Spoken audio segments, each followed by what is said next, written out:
This episode brought to you by the following patrons. Dylan, but it's really for his sister's 40th birthday, Amber, so happy birthday, Amber. Jeremy, Brother, Ali, Shining Donut 911, Nathan, Jennifer with a PH, Joey, Mr. Rage Bomb, Sneaky Snake, Wes, Dreskel, Kaylee, Aaron, Danielle, The Number, Jeff, Amy, Tia, Matthew, Dave, Jonathan, Scott, Kate, Isaac, Karoon, and Nick B. And all the patrons want you to know you're loved, you're listened to, and you're all a valued member of this awesome Horror Virgin community. And if you want to hang out with all of us and eat people, do so in the Facebook group and Discord server where we eat people daily.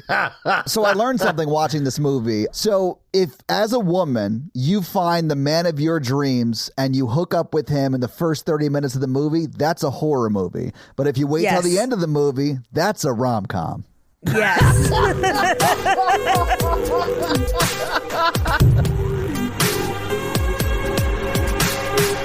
That's not always true. No, it is. I'd say that's true. It is, Mikey. Yeah, I would agree with you. I think that's accurate. But Mikey, you should feel very inspired by this movie, and not because of cannibalism stuff, but because that dude found a woman who was on board for that shit. There's someone out there for everybody. I don't think she's on board. I think she's a victim. I think she's a victim too. Yeah, I think she's been kept in prison and he took her leg. We'll play my favorite game I play when I go on a date. Got your leg.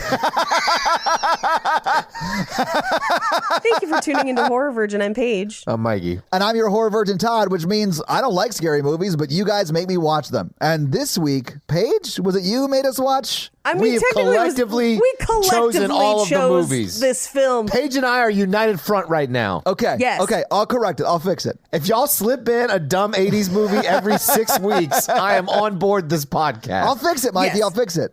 And this week, Paige made us watch Fresh.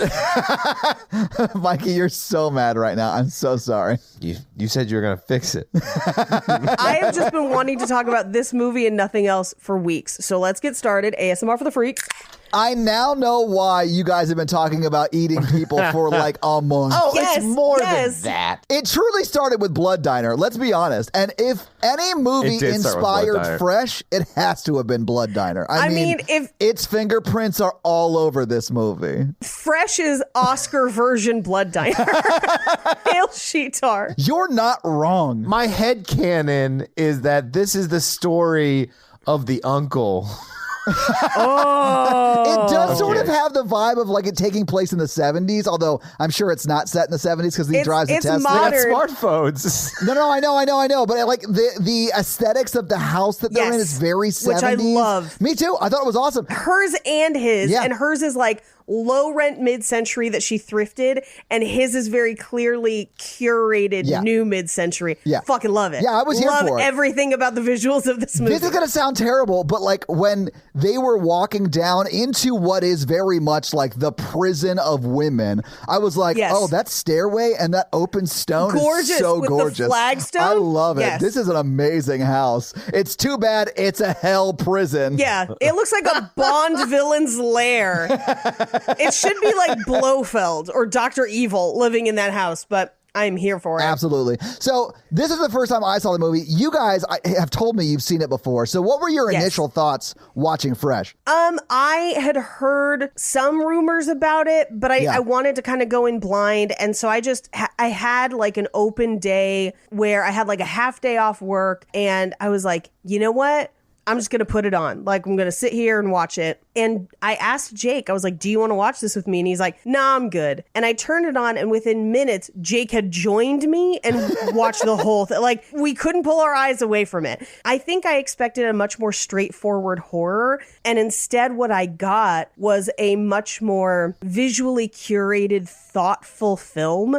And I loved it. And by the way, on a second viewing, so many Easter eggs. Oh my God. It's like they tell you from minute one what's going to happen in this movie if you know where to look. It's amazing. I love it so much. When Sebastian Stan goes back to her place the first night, when they actually have sex for the first time after that date, and she's like, can I get you something to eat or drink? And he goes, just you. I was like, she says, oh my God. She says, can I get you something to drink or something to eat? Yeah. And then he says, just you. I caught that the second time in the grocery store when he's talking to her, she's standing underneath a sign that says fresh meat. Yeah, That's it was fun. great. It's all over. It's so good on a second viewing. It was great. Yes. Mikey, what did you think first time watching it? Oh, well, I mean, I had plenty of texts from friends who were like, you've got to do this movie for the show or whatever. And I don't get that a lot from like people I know. And I saw commercials, and then Paige and I have been talking about it. And I was like, okay, I'm going to sit down on one of these free nights where I want to relax and watch it. And I think it's very good. I'm like, Paige, I really loved it.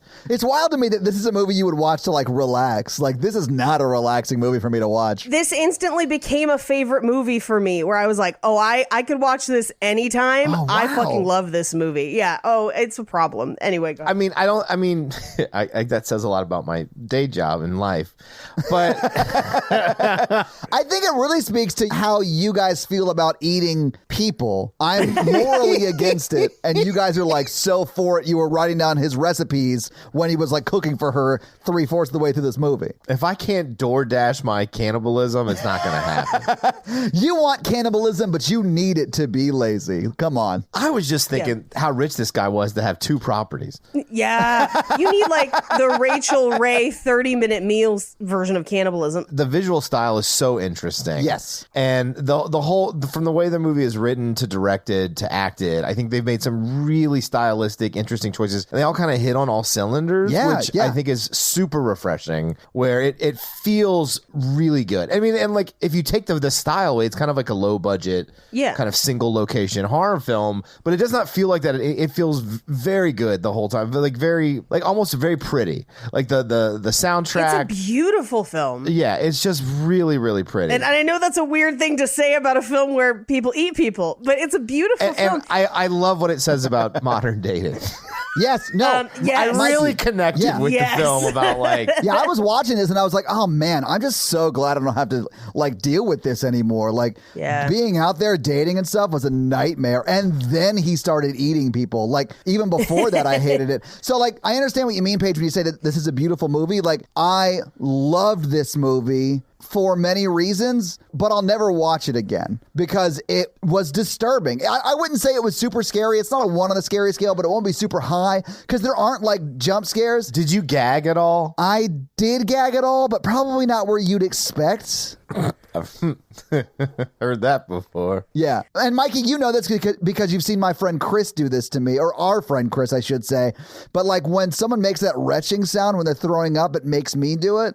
Oh, So when she was throwing up in the toilet, I did sort of gag along with her. Oh, you are such an idiot. Thank you for being supportive in my vulnerable moment there. But yeah, like I didn't gag when they were eating people because I can logically, I know they're not really eating people. But no, like, it's mostly pork and in a few places it's beef. Oh, did you have like fun facts for it? Of course she's got fun facts. Yeah, well, I could also, this is going to sound terrible, I can also visually identify types of meat on, like raw meat. So Yes, you can. You hear that, fellas? So I could visually tell what cuts were what for a lot of this movie. I don't think since Patrick Bateman has there been this good of a psychopath on the screen. Dude, he's so good in it. I mean, the level of quality of both the camera work and the performances and the editing of this movie made me legitimately sad it did not get a theater release. Because imagine seeing this in a theater. I mean, I think it's as close to as American Psycho, like a real true sequel, or like that kind of style of serial killer. I feel like that has to be its closest comparison. Because but at the same time, I think the difference, and I think what makes it really effective in this movie, in American Psycho, Patrick Bateman is repugnant. Like, he is very visually attractive, but he's like from the jump, you hate him. Yeah. Like, he's hard to deal with, hard to swallow. And the difference in this movie is you don't.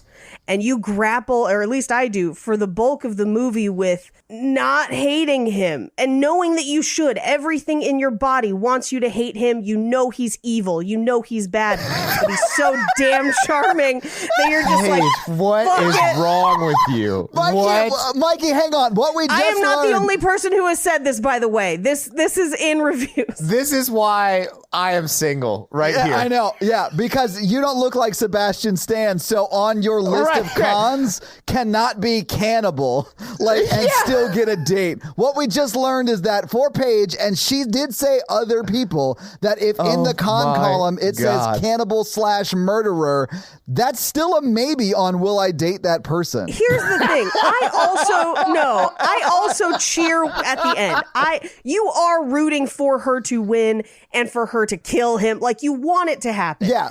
Yes. But because we spent the first half hour with him being the fucking ideal date, it takes a bit for you to snap yourself back out of it. No, it doesn't. It takes to when he drugs her and ties her to a bed. No, here's the thing. He drugs her and you're like, oh shit, he's fucking evil, but you don't know how evil he is. And then he's dancing around with meats. And so you don't, Patrick Bateman at a certain point, it makes it very difficult for me to even watch the movie. It's hard to sit through. Paige, point of order. I just want to clarify something. Sure, I do find Christian Bale attractive, if that's what you were going to ask. Honestly, I've loved Christian Bale since Newsies. I get it. But my question is, you're on a date, someone drugs you. What is an acceptable next step when you wake up? That's like, maybe we'll do a second date. No. Keep in mind, he looks like Sebastian Stan. Where do I meet women like Paige and her friends where I only need to be charming for 30 minutes? I'm not saying it's okay. I'm saying as a viewer, it is a very disconcerting experience. I understand. To make that shift so fast. It may have been easier for me because I'm not attracted to him. Yeah, I guess. I think that's probably what it is, Mikey, because I'm not sexually attracted to him. I realize Sebastian Stan is super hot. I get it. But this to me is a better version. This is a weird poll, so forgive me. But in Twilight, when he's like, this is the skin of a killer, Bella. And he's like talking about how everything about vampires attracts people to them. And then he's just like this sort of sad Magoo person you wouldn't really want to hang out with. I feel like Sebastian Stan in this is a better manifestation of that. Just a super charismatic, super successful guy who there's a magnetism to him, right? Yes. So I feel like that's a better representation of it than just some aloof Magoo dude who is sad a lot and has diamond skin. Well, and I think it forms part of his business in the movie. Oh, yeah. Where the movie needs you to understand how he manages to pull this off. And that is how he's pulling it off, is because he is the skin of a killer. Bella! But I think at a certain point, and maybe this is just me, you're watching it, he drugs her, the credits hit, which by the way, the second the credits hit at 33 minutes into this fucking movie, Jake and I were high-fiving and applauding. We were like, this movie fucking slaps. Yes. Hey, Paige, can I stop you right there for 1 second? Yes. I hated that, and I'll tell you why. You did. If it just said fresh behind him and then cut to the next scene, I'd be like, that's cool as shit. If it didn't do the full-on ass credits, I'd be on board for it. They weren't that long. A, they're not that long. B, they're her visual of the path she takes through the house. So on a second viewing, it is her coming in and out of consciousness, and that's what you're seeing over the credits. I wish I'd put that together because I wouldn't have hated it as much. Yes. So yeah, okay, I'm on board for it now, but and I'm never going to watch this movie again, so I'm not going to enjoy it. But I get that. I like it. I'm going to throw something out there. I thought this was a cool metaphor for serial abusers and what it takes to leave a relationship like that. Absolutely. Of how they get their claws in you, how you're trapped, how they need you to love them to justify their evil decisions too, and it takes a good friend to get out of that. Well, and at a certain point he is depending on her for emotional support as well, which is the movie is very layered. I love it so much. But I think the point I was trying to make was at that point, it takes you out of the movie a little bit because you're no longer, at least at that point, I wasn't scared of him as a character as much as I was Sebastian Stan is fucking killing this shit. He's amazing. Yeah. I wasn't scared at any part of the movie. I just was man, this guy, I was never scared of American Psycho either, but I was just this guy's a psychopath. A Ted Bundy-esque psychopath. Yeah. Well, and it rides this fine line of, I feel from that point on through the rest of the movie, my brain is at war with, holy shit, he's doing amazing. like from an acting standpoint, but also I can't wait till she fucking murders this dude. Like, you are rooting for him to just get wrecked at the end of the movie. And I find the end of the movie extremely gratifying. Me too. I think it's so great. It's a good for her ending where it's like absolutely the catharsis that a lot of people feel for Midsummer, which I'm a little conflicted by. This, I feel no confliction.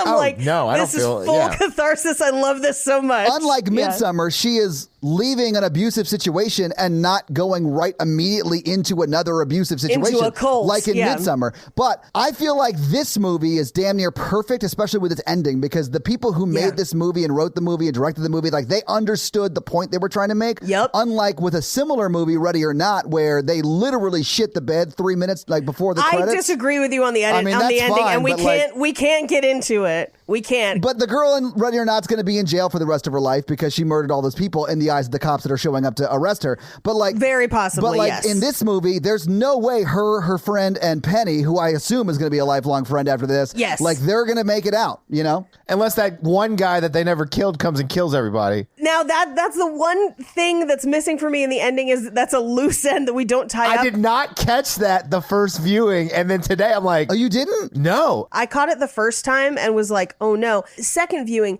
I think as soon as Anne is out of the picture, I think he runs. I think he's just like, I'm out of here. There's nothing tying me here. There's no prince. You think he's staff? Yes. Like, he's not a part of the community, quote unquote. He's like, I think he's staff, and I think that perhaps, because we don't find out too much about the business, I think Steve is like an independent contractor. Okay. And there's a greater organization we don't know about. Yeah, sure. That's fair. And so I think he's just like, this location's dead. Bye. Yeah. Shut it down. We're moving on. I really do love Daisy Edgar Jones, the girl who played she was great Noah in this. The first thing I ever saw her in was Normal People. And Mikey and you and I have talked about this before too. But Natalie and I have watched that like twice. She is so good in that.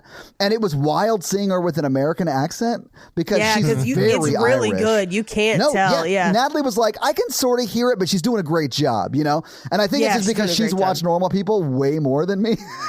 So there were like certain words she says similarly. That show fucked me up. That show fucked me up worse than this movie. Fuck, man. Normal People is like an in-depth look at intimacy in a very like revealing and heartbreaking way. I loved it. It was great. I feel like she hides the Irish accent well in a coastal hipster affect a little bit. Yeah, I think she did fine. I would not have known. Like, if this is the first thing I saw her in, I'd be like, oh, I bet she came up through Second City or some shit like that. Like, I would have no idea, you know? But to bring it back to, like, the abuse point that Mikey was making and how, like, those bonds form and, like, it's hard to break away and stuff. And, like, I understand, like, when you're dating, like, and you find someone who eats ass, you just, like, hold on to them as long as you can. No, Todd, no.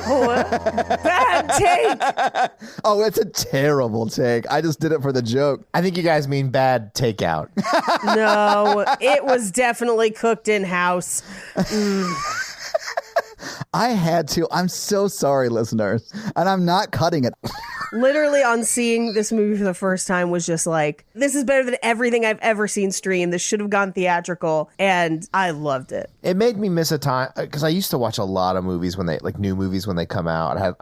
Back in my life when I had free time, and like looked for films I'd never seen before and tried to discover things, and I would discover some gems every now and then, and it makes me miss that. It makes me want to, like, explore and rent new movies and stuff, because Fresh really just had, for me, I know it was released on Hulu, but like really word of mouth is what led me to it. It was actually released on Disney Plus, and we'll talk about it in Fun Facts. Really? Yeah, it was originally released on Disney Plus, and then they contracted it out to Hulu. So wait, and we'll talk about it in Fun Facts. Is Noah a Disney princess? I mean, no, this is Disney Plus's first R-rated in the US. Okay. And 18 plus rated in Australia. It's one of the highest, like, rating levels Disney has ever made under the Disney name, and not under, like, Touchstone or whatever. Right. Yeah. Because they own a lot of production companies that they do their heavier, darker stuff under. Yeah. Yes. But this was under the Disney name, and they very quickly switched it to Hulu as far as distribution goes. And I think a part of it is because of something that I found in Fun Facts. Oh, yeah? All right, cool. We'll talk about it. Awesome. All right. Well, maybe we should just get into the movie because there's going to be a lot to talk about, obviously. Yes. So this movie opens on a horrible first date. They're at a Chinese restaurant. He's wearing a weird neck scarf. It's in the food. He's making weird misogynist comments about how she'd look prettier in a dress and women just don't dress up anymore. He does this thing where he's like, she pays her half, but he takes her leftovers. Like, it's all bad. It reminded me so well of my life. Oh, I've been on this date before. This scene made me so happy because it's shit like this, because I know that this kind of shit happens. Oh, yeah. But it's stuff like this that like makes it so easy for me to appear charming on a date because all I have to do is not be fucking terrible. You know what I'm saying? Yeah. Like, no, that's how I feel. I half know. the time. It's dudes like this who rock an infinity scarf and short sleeve shirts like that are just like terrible. And all you have to do is like ask questions and like actually listen and respond like you've been listening. Like the bar for like being a good date is so low because of dudes like this. Yeah. And I appreciate it. I was going to say, like, I am sorry that women have to go through that, but it makes it very easy for guys who are not like shitbags, which I would qualify Mikey and I as not shitbags. But I really connected to this scene of like swiping on my dating app, waiting for my date to show up with like half hoping this goes well. I mean,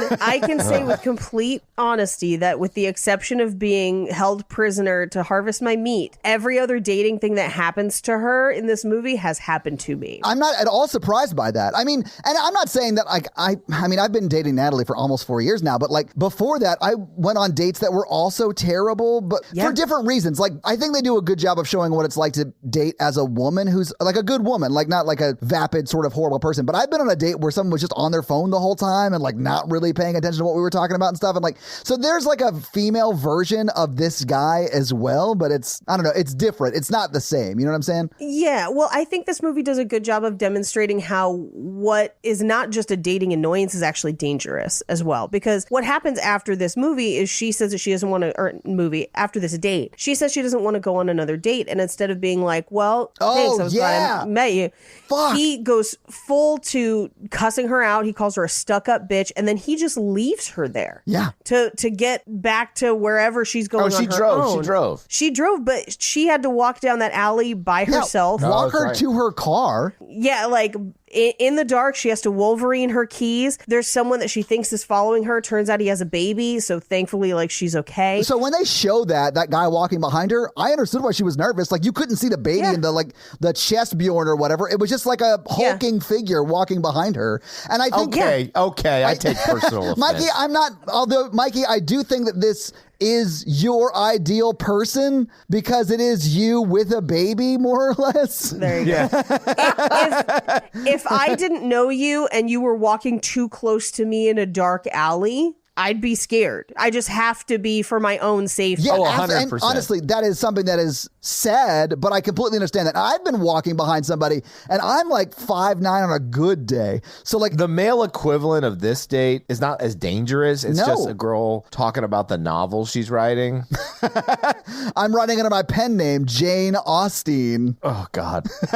I'm talking about a real date that I went on. Oh, wait, really? 100%. Oh, everything we God. talked about went all the way back to, well, I am writing a novel and I really want to become a writer. And I'm like, follow your dreams. That's great. yes. But like talk about other stuff too. That doesn't have to be your entire personality. And I'm like a good listener / question asker. So I was like, You're a therapist. You know how to like listen. Like you've been taught that. honey, unless you pay for it, I don't give it away for free. You'll call me honey, but you won't tell me you love me, you bastard. Mikey, let me ask this. Had this conversation before. So, Mikey, all I'm picturing is like her always bringing up her novel and you always bringing up the podcast. So let me ask, how often do you bring up the podcast on the first date? Like, do you bring it up at all? Yeah, I was going to say. Fucking never. I wouldn't either. I absolutely would not. The only time I bring it up is when, if we're getting along really well and like scheduling I'm like, I can't do that tomorrow night. And they're like, oh, what are you doing? And I'm like, recording a podcast. God, I hate that I have to say this aloud. I am recording a podcast tomorrow night. She's like, oh, you have a podcast? podcast? I have 2. What's it about? Yeah. Then you sound like you have 2. Yeah. And then like you immediately sound like an insane person. Yeah. I mean, try telling people that you have 3 and also do stand-up. But you're married, Paige. Try dating and telling someone you do 2 podcasts. It ruins parties. Like, because you could just see in their face, they're like, oh, so it's like you and your buddies drinking beer, talking about like funny stuff that happened to you or whatever. And I'm like, hey guys, listen up. I found this apple medicine for COVID. Let's talk about it on our other podcast. Ivermectin a day keeps the COVID away. And because I like movies, so I like talk about movies and like, do you like rom-coms? I'm like, boy, do I.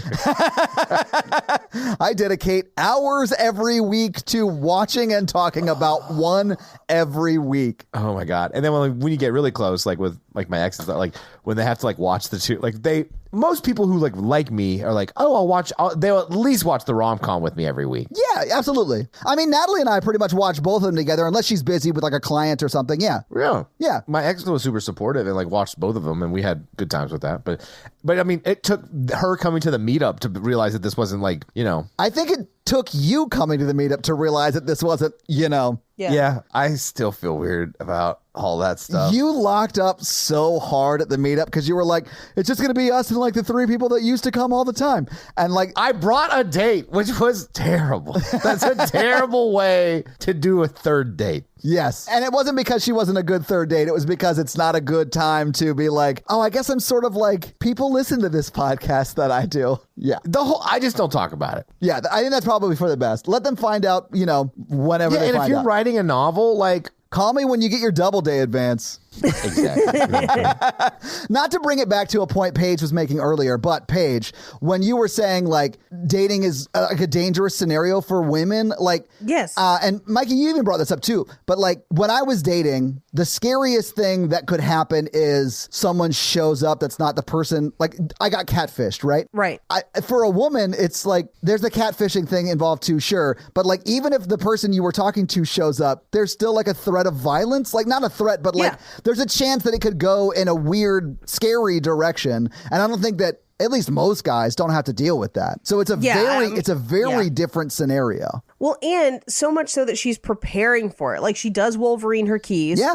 And then with the next shot we see her, she's at like a self-defense class. She's boxing with her best friend because that's what they do for fun because it's a necessary piece of their life. Like it's also great cardio. Yeah. But I really do like that they set her up as someone who isn't like super passive when it comes to her like defense. She does Wolverine her keys before any weird stuff happens. She does, not before, I mean the guy's behind her, but you know what I mean? Like this is like at the very beginning of the movie before Sebastian Stan goes all druggy. The script is making it clear that she does care about that. So like at the end of the movie when she's kicking his ass, you're like, this makes sense and is awesome. Like I buy that she would want to do this and also be able to do this. Right, exactly. Yeah. And they do have this kind of fun conversation about like how dating sucks. And her friend basically is like, you don't need anyone. You're amazing on your own.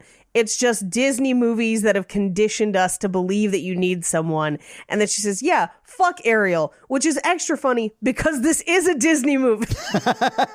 That's wild. Like I would never have thought that, especially because it's not on Disney Plus right now. I watch it on Hulu, I just want to be rich like Aladdin so I can get a wife. I mean, he's super rich and he used it to harvest meats. So I don't trust you with that kind of money. Mikey, I just want you to walk up to a woman at the grocery store and be like, do you trust me? Do you trust me? I have been looking for cotton candy grapes since I watched this film. I cannot find them anywhere. Okay, Mikey. So I went out after I saw this movie and I was like, because I've tried cotton candy grapes before. I was like, I'm going to get some. And they were on sale at most of the stores locally because the movie came out and they were just gone. I found one bag. I had to go to 4 different stores. They are delicious. And it was the same brand that he has in the movie was the bag that I ended up with, which I thought was pretty funny because there's like 3 or 4 companies that make them. I've never tried them. I want to. I'm mad. I had never heard of them until this, but I don't care for grapes. Then you might actually like them because they don't taste like grapes. I actually love like grape juice. I'm a weird eater. Like it's a texture thing for me. I don't mind the flavor of grapes. It's just they feel like eyeballs in my mouth. I realize that's weird, but I'm a very texture-based eater, and I can't do it. I am too. Just grapes aren't one of the ones that bother me, but I guess that makes sense. Do you also not like cherry tomatoes? I really don't. I honestly don't like tomatoes at all unless it's like cooked in something and it's not that squishy. I will own that I am weird, but like I just can't do that like fleshy kind of squishy texture. I can't do pudding or applesauce or anything like that. I choked on Jell-O as a kid, so same. Oh, see, I like Jell-O. I don't do any soups. I don't like drinkable savory things. Well, you're going to hate me because I'm a tall glass of gravy. Ladies. Now, gravy I can do because it goes on things that I will then chew. Anyway. Well, let me show you something else. No. My French dip. No. Did you say French tip? But I do also like that they criticize Ariel because she left the whole sea for a man. I think that's a really funny line to just be like, she gave it all up, the entire ocean. Yeah, the whoosies, the whatsits, and more. She gave it all up. And more. Yeah. All of it. Yeah, I know the lyrics to that song. Yeah. We cut to her in her house working on graphic design. That's how we kind of know what her job is. And she's eating carrots. And as she's going through her dating app, she matches with somebody who's a dog photo. And they message her, and she's trying to type back, like, cute dog, what's his name? And the guy then messages back, show me your body, I'll make you so wet, and then sends a dick pic before she can even respond. Yeah. And she just kind of goes like, ugh, and tosses the phone. And I'm like, yes, that is exactly what online dating is like as a lady a lot of the time. It's terrible. Don't do that, guys. Stop doing that. It's so easy to be like one of the ones that like a girl gets excited about because you actually like have a conversation with them and don't like proactively show them your dick, you idiot. Like nobody wants to see your dick, dude. Like just stop. It's so crazy because in this movie, Sebastian Stan's like the ideal date and he does the bare minimum. I know. I think he really does. Mikey, you're the one who's dating right now. But like when I was dating and like using apps, I was on Bumble and Tinder and stuff. Like I would go on some dates and there just wasn't like a romantic connection there. So we would like talk about what it was like to date. Have you ever been on a date like that? Oh, you mean every date I go on where it's like Kate and Leopold levels of repulsiveness to each other? I'm like, hi, I'm fully aware, with my emotional intelligence that you hate me. But tell me some fun dating stories. Yeah, like, so I was on a date like that and she just unloaded all of this shit. And I was like, oh, wow, like it's so easy for me to come across as like a great dude when I'm just like mediocre. And she was like, yeah, I didn't know you were mediocre until we met up. They were like, those pictures are old. I was like, COVID's been rough. When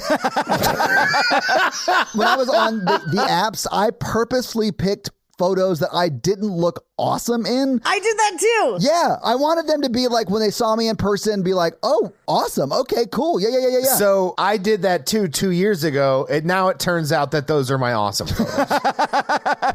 It's been a rough couple of years. COVID's been hard on everybody, Mikey. I get it. It did backfire on me on one date where a guy it was one of those things where I was like not sold on the profile, but we'd had good conversation. So I was like, yeah, let's try it out, whatever. And then he got to the date and he looked exactly like his photos. And I looked better than my photos. And he was like, oh my God, what are you doing on the apps? You didn't date somebody in real life? Like, and he was just like mystified. And then the date spiraled into craziness because he was just like, I can't let this go. But that's the reaction you want. You'd rather it go that way than yes. I thought you were the girl standing next to you. I had no group photos. I don't trust anybody with if it's all selfies I'm like, they don't have any friends. No one's taking their picture. I'm like, this is suspect. You have to lead off with a photo of just you. Yes. My photos are just me, but they're in situations where they're like, I'm obviously with people. Sure. I didn't want any confusion about who I was. I was like, I want to be the most upfront so that you there's no question of which person is it in the group. It's me. Like there's multiple pictures, easy to identify. Yeah, absolutely. Anyway. Those are your dating profile tips brought to you by the folks at Horror Virgin. Get to fucking. What? Also, it's not working for me. Like, I can't sell anything. Well, because every time I write your profile, you change it to something weird about dad bods and you got group photos on there. I'm telling you, man. I did not change it. I changed it back. Oh, did you? Okay. Mikey, you should change it to just like Sebastian Stan, I too eat ass. No, but also accurate. I don't know if that would go well or not. Like, I don't know how that would do. Part of me wants to just change my profile to like a fictional person for the laughs. It's not as fun as you would think. I've never done it, so it would probably only be funny for like 20 minutes. So she throws her phone to the side because she's done getting dick pics, basically. Yeah, goes to the fridge and it's empty. So she's got to go to the store. And as she walks through the store, she does walk past an old man tasting the milk. Oh, I thought it was like a dressing of some sort. Either way, it was gross. Like, Natalie and I were watching this together, and we both audibly said, ugh. And then I was like, you have to buy that. Like, if you put that back, you are the worst kind of person. Yeah, well, and I think it's more pieces to the puzzle of, like, her dissatisfaction with the opposite sex. Like, the people that she's trying to date. It's like, gross guy in the store, gross guy on the phone, gross guy on the date. Everything's gross. So that when one person is just not gross, it's immediately, you can look past so many red flags. Like, you know how you and Mikey were like, we would never get caught in a hostile style scheme. Exactly, yeah. Because we'd be immediately suspicious. I feel like I wouldn't fall for most stuff. I would fall for this. I would 100% fall for this. Oh, no, I wouldn't. If I had a beautiful girl giving me a good yes-anding back and forth in the vegetable section of my grocery store, I'd be like, she is definitely a serial killer. Oh, yeah, Mikey, I would 100% give her just a fake number. I'd be like, not today, Satan. And while I am single, Paige, I am also alive. So if Daisy Edgar Jones came up to you and was like flirting with you in the grocery store, you would flirt back, I'm sure. And then if she asked for your number, you'd be like, yeah. And then you just write down the number to like sushi or something. No, I mean, I give her my real number. I mean, but it would be okay. Third date sex, not first date sex. You know, like, you'd make her work for it. I like that, Mikey. I just don't give this away. No. And why would French you? Tip, you know? The French tip? Yeah. We got to 23andMe you and see if it really is a French tip. Oh, no. Don't sell your DNA to the government. My brother already did it. I was like, damn it, Kevin. Now I can't kill anybody. You can't kill anybody. Listen, I did 23andMe. My uncle did it. Yeah, I think it's great. I wanted the option to kill somebody. I want the option. Yes. What if it's self-defense? You don't know. If it's self-defense, you're fine. You don't have to worry you can't about prove it's self-defense. No, you just got to cover it up and move on. Yeah. Yeah, haven't you ever seen The Fugitive? Yeah. I needed open options, Mikey. I agree with you. I'm just saying, if he only had one arm, she could have probably fought back a little bit better. I'm going to cut it. I'm sorry. No, don't cut it. I would like, no, you got to leave it in because I would like to remind you that the Winter Soldier only has one arm, and I'm pretty sure he would have kicked people's ass. No, he's got an arm and a metal arm. I mean, the one-armed man had a prosthetic. That's how he caught him. Yeah. Just because his prosthetic doesn't also, like, I don't know, talk to Iron Man or whatever, it doesn't mean that it's any less capable. All right. Weird sidetrack. Okay. Do you think the Winter Soldier uses the metal arm to finger bang? I thought about this so much watching that damn show. No. Why? No, he does Paige, not. Why? There's no way it doesn't vibrate. It's got speeds. Right. Like, it's his left arm, first off. Well, see, we don't know if he's right or left-handed, and maybe he likes it to feel like a stranger. And what's more stranger than a metal arm? I'm going to tell you right now, he is definitely using a fleshlight because he doesn't want to hurt his thing in a metal arm. That was the conclusion I came to, is that he could maybe not control his strength with the metal arm. just like rips his dick off. Damn it, I just realized I have to keep my horrible fugitive joke so we can put this in. Damn it. Yeah, deal with it. Okay, let me just say I didn't mean it. I was joking about the fugitive. I'm sorry. If I get a DM, I'll be very upset with you guys. It does vibrate, though. Ooh. It's vibranium. It is vibranium, I think. It's vibranium for her pleasure, guys. But it's probably cold, and I don't want that. Oh, they can heat your bathroom floors. There's no way that they haven't like put it up to room temperature at least. He's like putting it in the oven so we can masturbate. That's too much work. He's just gonna use the other hand. I need that episode of Winter Soldier where he like takes his arm out of the oven and he's like, my dick. I don't think you're going to get it. Well, then I'm going to make it a sketch. Disney, someone buy me a Bucky arm Disney and I'll do it. Did make this, so maybe they'll make the weirdest Winter Soldier porno ever. I can't imagine why Disney Plus won't hire me to direct my episode of Winter Soldier. Here's what I want to know. How has no one asked this in an interview? You mean to Sebastian Stan? Yeah, to be like, what do you think about it, dude who has to wear the green screen sleeve that they put that arm over? I bet he would have takes about it. And I want to know those takes. Sebastian Stan, I'm opening the invitation. If you want to come on the podcast and talk about whether, as the Winter Soldier, you would jerk off with the metal hand or the human hand, the floor is yours. Please answer these allegations or answer these questions. Allegations. We allege that you may have jerked off with a metal hand. What say you? Do you think Galactus jerks off with the gauntlet? Yes. Paige, there's no way I wouldn't have tried it once. Like, if that was me, no, I would use the reality stone to just sex it out. Sex it out, baby. Sorry. I just love the way you said that. Maybe we should move on. She hasn't even met Sebastian Stan in this movie yet. We're just talking about him jerking off with that metal hand. Exactly. Anyway, so she gets to the produce section and she is standing underneath a sign that says fresh meat, which I love. That's the kind of shit I love in movies. And he walks up and asks her about the cotton candy grapes, makes her taste them. They have this like cute little banter where he's like, do you live around here? Because I live on aisle 6. Very cute. Paige, it's a fresh meat cute. Oh, God. Meat cute. I wrote a Mikey joke for this movie. I really did love that he was like, do you live nearby? Because I live on aisle 6. I only duck out here to eat grapes and talk to attractive people. I thought that was so charming. Yeah, because you know what? He's confident. He's got to risk it for the brisket. Dear Lord. Now, Paige, what part of the human is the brisket? Brisket is, there's actually 2 options, both a flat cut and a point cut. Ooh, I know where my point cut is, so just tell me where the flat cut is, Paige.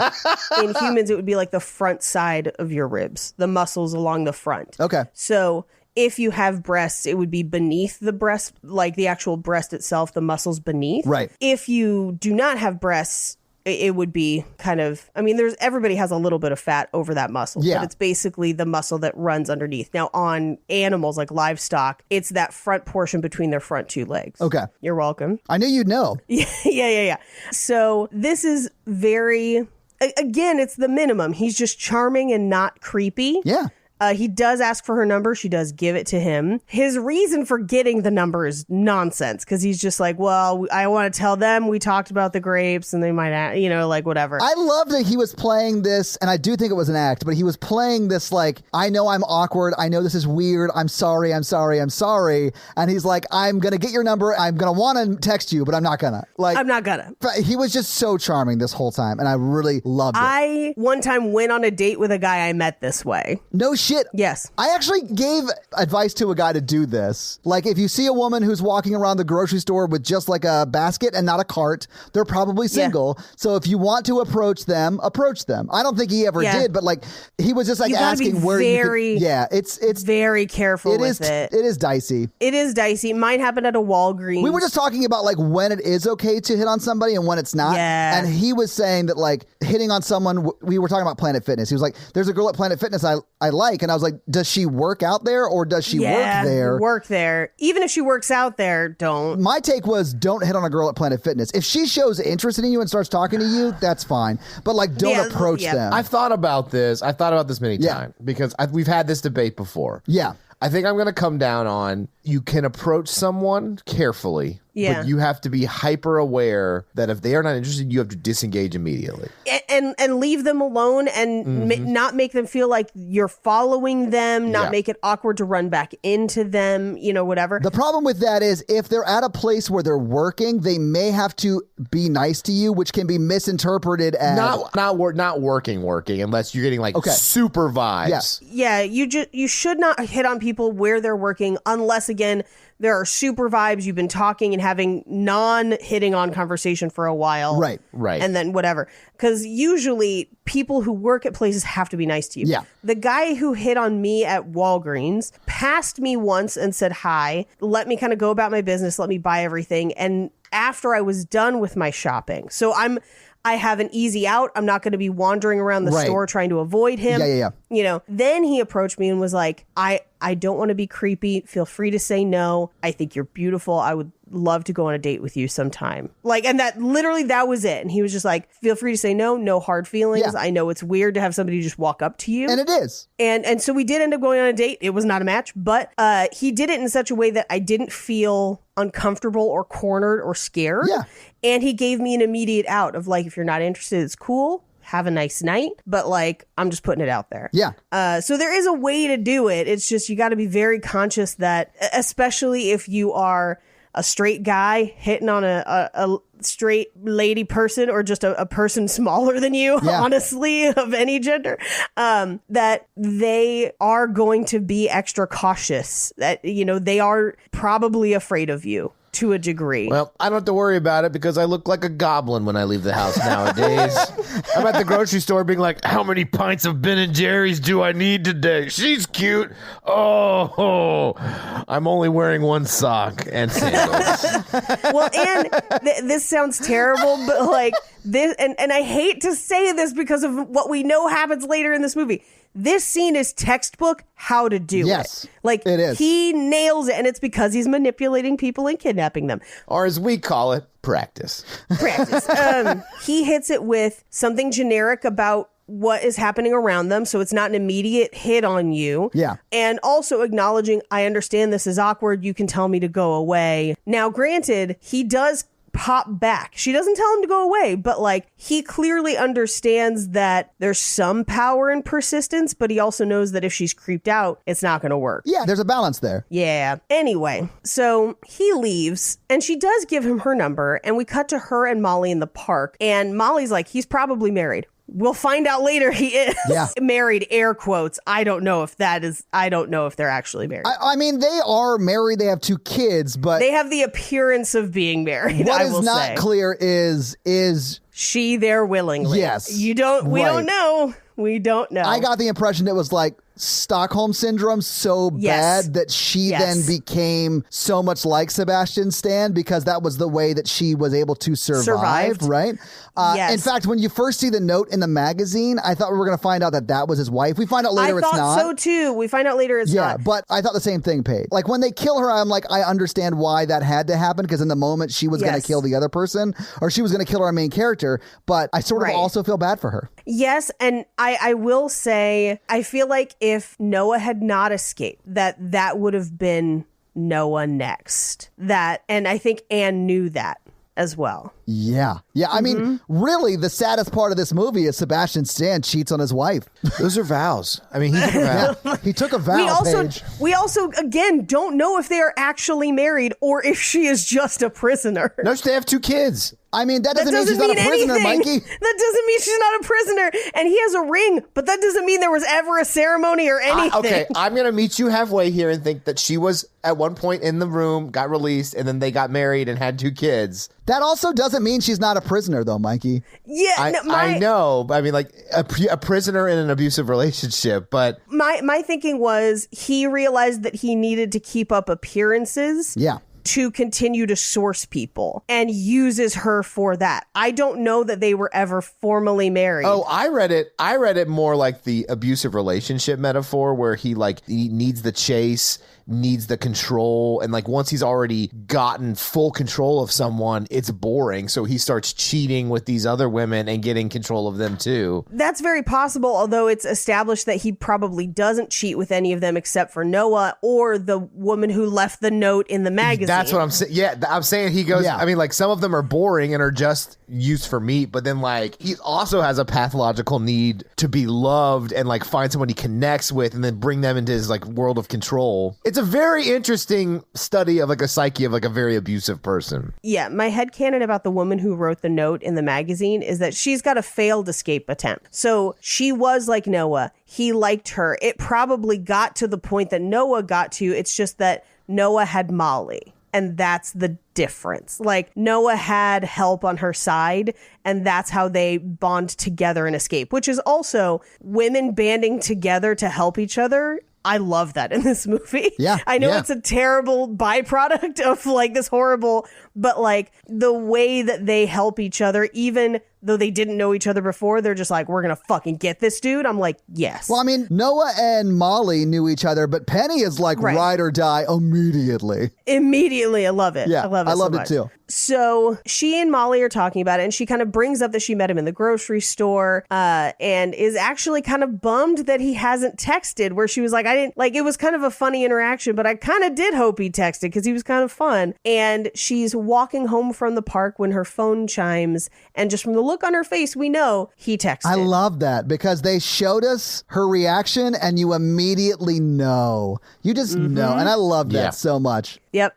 So they meet at a bar, and I just have in my notes, he continues to be Sebastian Stan, which is essentially... He does. This is where we establish her love of maraschino cherries, which, by the way, if you watch through the movie, starts as something she loves, and then he's doing it by the end of the movie. It's that mirroring idea where he's as emotionally dependent on her as she is on, like, getting out. Like, it does become like he does get tied into it. I also love a good old fashioned with a cherry in it. Oh, I mean, I love Luxardo cherries. I don't know if y'all I like are. Luxardo. Yes. Yeah. Mm-hmm. Ooh, yes. That's for the high class cocktails, not Mercutio or whatever. Mercutio cherries? But if you see in the first date, he's eating some of the cherries too. He's eating one or two, but she's the one who orders the whole glass. But then later, I'll point it out when it happens later, he comes to her room and gives her a glass of cherries, and he has his own glass of cherries. Yes, I did see that. Yeah. I also like, because cherry is sort of slang for things,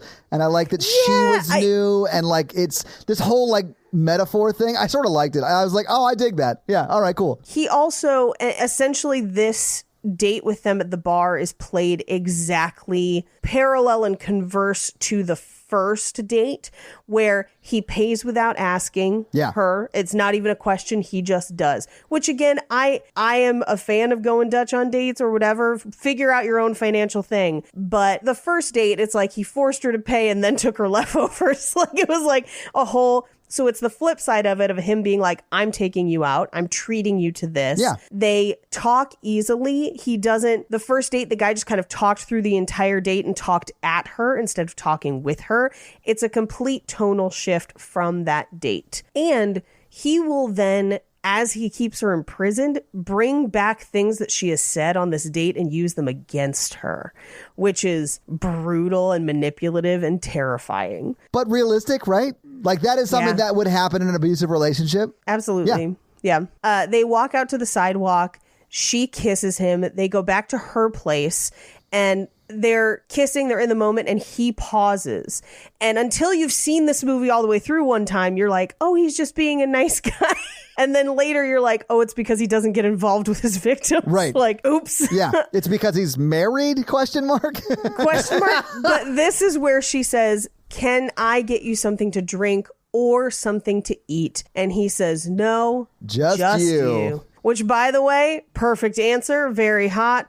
And then it is on. Yeah. Bone zone immediately. I've been on some dates like this and... Tell me everything, Mikey. Just like top to down. Tell me everything about the date. My go-to move, this may be a little personal, of like you, like their levels of tension where like they're making eye contact, you're making eye contact, and it's like, let's jump some bones or whatever. My go-to move is to like pick somebody up while kissing them and then like throw them on the bed. Nice. I have had that happen, or I've been pressed up against a wall. Yeah. Walls are great. Yeah. I just do it till I get tired, and I throw them on the bed. And you got to pretend you're not tired. You take off that belt real slow while you catch your breath. That's why I keep a sweat rag at the foot of the bed. I'm just like, we're going to need this later for cleanup. They also, and they cut... God, the visual language of this movie is so good because they cut this scene very, very specifically, and it mirrors the ending scenes as well. But it also serves for, especially on a second watch, the first thing he does is go down on her. Yeah. And then it cuts to, this is something that is very rare in sex scenes in general, and it's something that I've seen more recently in sex scenes, so I'm kind of glad that people are doing it, where the camera stays on her face. We're not watching the whole rest of it. the camera stays on her face and we just get her reaction. Yeah. And I actually really like it in scenes like this where I think it focuses more on that person's experience as opposed to just objectifying a person. I think it's a more interesting way to portray sex. But yeah, he eats people. And so he also eats pussy. He also eats pussy. Of course yeah, exactly. I just assumed he wanted to sample it. It's like Costco. Girl, is your pussy Kirkland Select? I was going to say he likes to marinate it first. For tenderness. I do like it stays on her face and then it goes from night to morning. Yeah. On her face. It's a very cool cut. It is. And she wakes up, rolls over, he's still there, and she takes a photo of him. Yeah. While he's asleep. And then they have this cute little like morning meet cute where it's implied that he leaves, goes back to doing whatever. And then she calls Molly from the shower and texts her that photo. Yeah. So Molly now has a picture of him. Not a great picture because it's like half of his face because it was like half squished his into a face and pillow. the light is there. Yeah, I did like that Molly was like, I mean, I guess he's kind of cute. Like, I can't really see him because his face is squished into the pillow. Creeper. Like, because she took a picture of him when he was sleeping. Yeah. Yep. So Molly is like, what's his Instagram? I want to social media stalk him. And this is where Noah is like, oh, he doesn't have any social media. And she's like, red flag. It is a red flag. I would say for a certain age group, it's a red flag. What age? I don't expect people my parents' age to have social media. But it would be That's Facebook, who I expect but the they most. definitely would have social media. Yeah. No, I mean, like my parents actively, my dad has an Instagram. That's the only one. And that's only recently. I know we're Instagram friends. Yeah, we are. Yeah. But like, if I was meeting people that age, I wouldn't be surprised. Now, when we get to be that age, I would assume everyone would have it. And I have one or two friends that either have minimal social media presence or not any, but they have like reasons for it where it's like, I work for the government or whatever. So anyway, but for me, it's a red flag usually when somebody doesn't have any sort of. Usually a red flag. And they usually have a reason. And then I'm like, what's the real reason? My sister works for the State Department and she has a Twitter, but like she doesn't have her photo on it. She has like zero followers. Like she never tweets. Like it's that sort of social media. She has it, but like never uses it. I'm the opposite. Right. I'm a secret agent, but I have a very large presence with podcasting. Secret agent Mikey. Secret podcast Mikey. It's a dying medium and he's here to clear the air. The dying wasn't the medium, it's the enemies. Is that what you meant this whole time, Mikey? It's not the medium that's dying, it's the enemies that are dying. He's got a license to kill the medium. All you psychics out there better watch out. Oh, anyway, this is also where she reveals that she knew the bartender at the bar that night. Maybe not super well, but enough that she kind of recognized him because he used to date Molly. Anyway, Molly gets back to work. Noah goes back on her to the rest of her day. We cut to a second date between her and Steve. And it's at this point in the movie where they start including a lot of close-ups and ASMR of mouths and people chewing. Yeah. A lot. The close-ups are really cool because it's like they crunch down the focal length. So like the f-stop is like probably under 1. It is like so tight. So like most of what you have on the screen is like out of focus or slightly out of focus because it's like really tight on like her neck and she's like touching her neck in the shower. Like that's one of the times I remember it. Like, and her hand is in focus, but like even like the back of her neck is out of focus. So like that focal length is just like inches. It's such a cool shot. I love it. There's a ton of shots in this movie of just Sebastian Stan's stubbled jaw chewing. Yeah. So much. The one that I remember the most is when he's at his house with his maybe wife and he takes what looks like a piece of like dried meat and starts to chew it. It's prosciutto and it's a human leg of prosciutto because it's got a tattoo on it. Yeah. Yeah. And they just show that close up of just his like mouth and jaw. Yeah. Yes. The best one that's actually a little farther back. It's not as much of a close up where he's already got Molly, but he and Noah have had dinner for the first time at his house. Yeah. and he like leaves Noah's room and he's like smiling. And this is again just because Sebastian Stan fucking crushes it in this movie.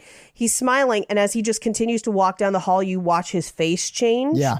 And there's a slight close-up of just his jaw clenching as he goes to open the other door to basically torture Molly. Yeah. Like, but it's that just little thing that you're just like, oh. Yeah, he does a great job. Yeah. So, second date, lots of mouth shots. They're eating Chinese food. And this is where he claims he doesn't eat animals, which, if you don't count humans as an animal, he technically does not eat any animal products through the rest of the movie. But I mean, he does eat animals because he eats people. So, well, that's, again, like I said, if you lying. consider people an animal, which maybe you do, maybe you don't, but it's literally only people from like this point forward in the movie, which is wild, because even the prosciutto and the cheese plate and everything. Yeah. So she's eating short ribs and she's like, you wrecked it for me. Like, these are my favorite. Like, now I have to think about it's animals or whatever. And he asks her, have you told anyone about me? That's a red flag for me, because this is date number 2. 100%. okay, I do think on date number 2, that is sort of a red flag, but I've asked that because I want to gauge their interest level. Sure. So like, I'm like, so have you told anybody you're seeing somebody yet? That's like, yeah. But that's not second date. That's like 5th. Because it's like sort of are we exclusive yet? Are we not? Like, do we want to have that conversation or broach that topic? And 5th date is like subjective to what's gone on, you know? Yeah. Well, and she admits that she told Molly, but he kind of brushes it off. And she kind of talks with him about Molly and is like, I think you guys would get along. You know, you might actually like each other. And this is where he invites her to dance. Yes. In it's a lot of white dancing. Well, yeah. Whoa, I just call it dancing. I mean, most dancing happens on the beat, but this, not so much. I don't even know what a beat is. I know. Anyway, they're both kind of nerdy dancers, but it's definitely more of them just being cute and making each other laugh. And this is where he takes a picture of her that he's going to use when he sells her butt meat later. Yeah. Which, I don't know, like, later in the movie, like, after the butt stuff happens. Sorry, that was just fun to say. I know what you mean, but it's not. Yeah. There's no way I can say that without giggling, and I apologize. But, like, she seems to heal fine. Like, she still has a butt in the movie. Like, I don't know. Well, I think that would have been difficult to do with makeup. They do make her clothes a little baggier, so you can kind of... What I think they should have done, and maybe this is just because I'm a fan of Drag Race, like, they have, like, butt pads. Yeah. You can, like, put in. They should have done that for the first 30 minutes of the movie. They should have patted her out and then taken it away. Yeah. I mean, not like egregious, but where it's like, you can see egregious. She's like, at least I've still got my ass. And then she like wakes up and she's like, no. No. Anyway, so they're dancing around her living room. He collapses into a chair. And this is where he's like, let's go somewhere. Let's go away for a weekend. Wherever. Maybe it'll be a surprise. And she agrees to go. Okay. Third date, going away with somebody. That is sketch. That's a lot. Yeah. Unless you like were friends with them before and they're like your friend's girlfriend or whatever, like I wouldn't do that. Yeah, so I technically had a second date where I spent the weekend with someone. Like we drove 6 hours to the beach. How many people went? Well, so it was just her and I, but... Did you see Blair Witch Project? It was just her and I and like 6 other people. It was like the weirdest second date ever. We were all in matching robes. Don't worry about it. No. I mean, all it was we went to the beach.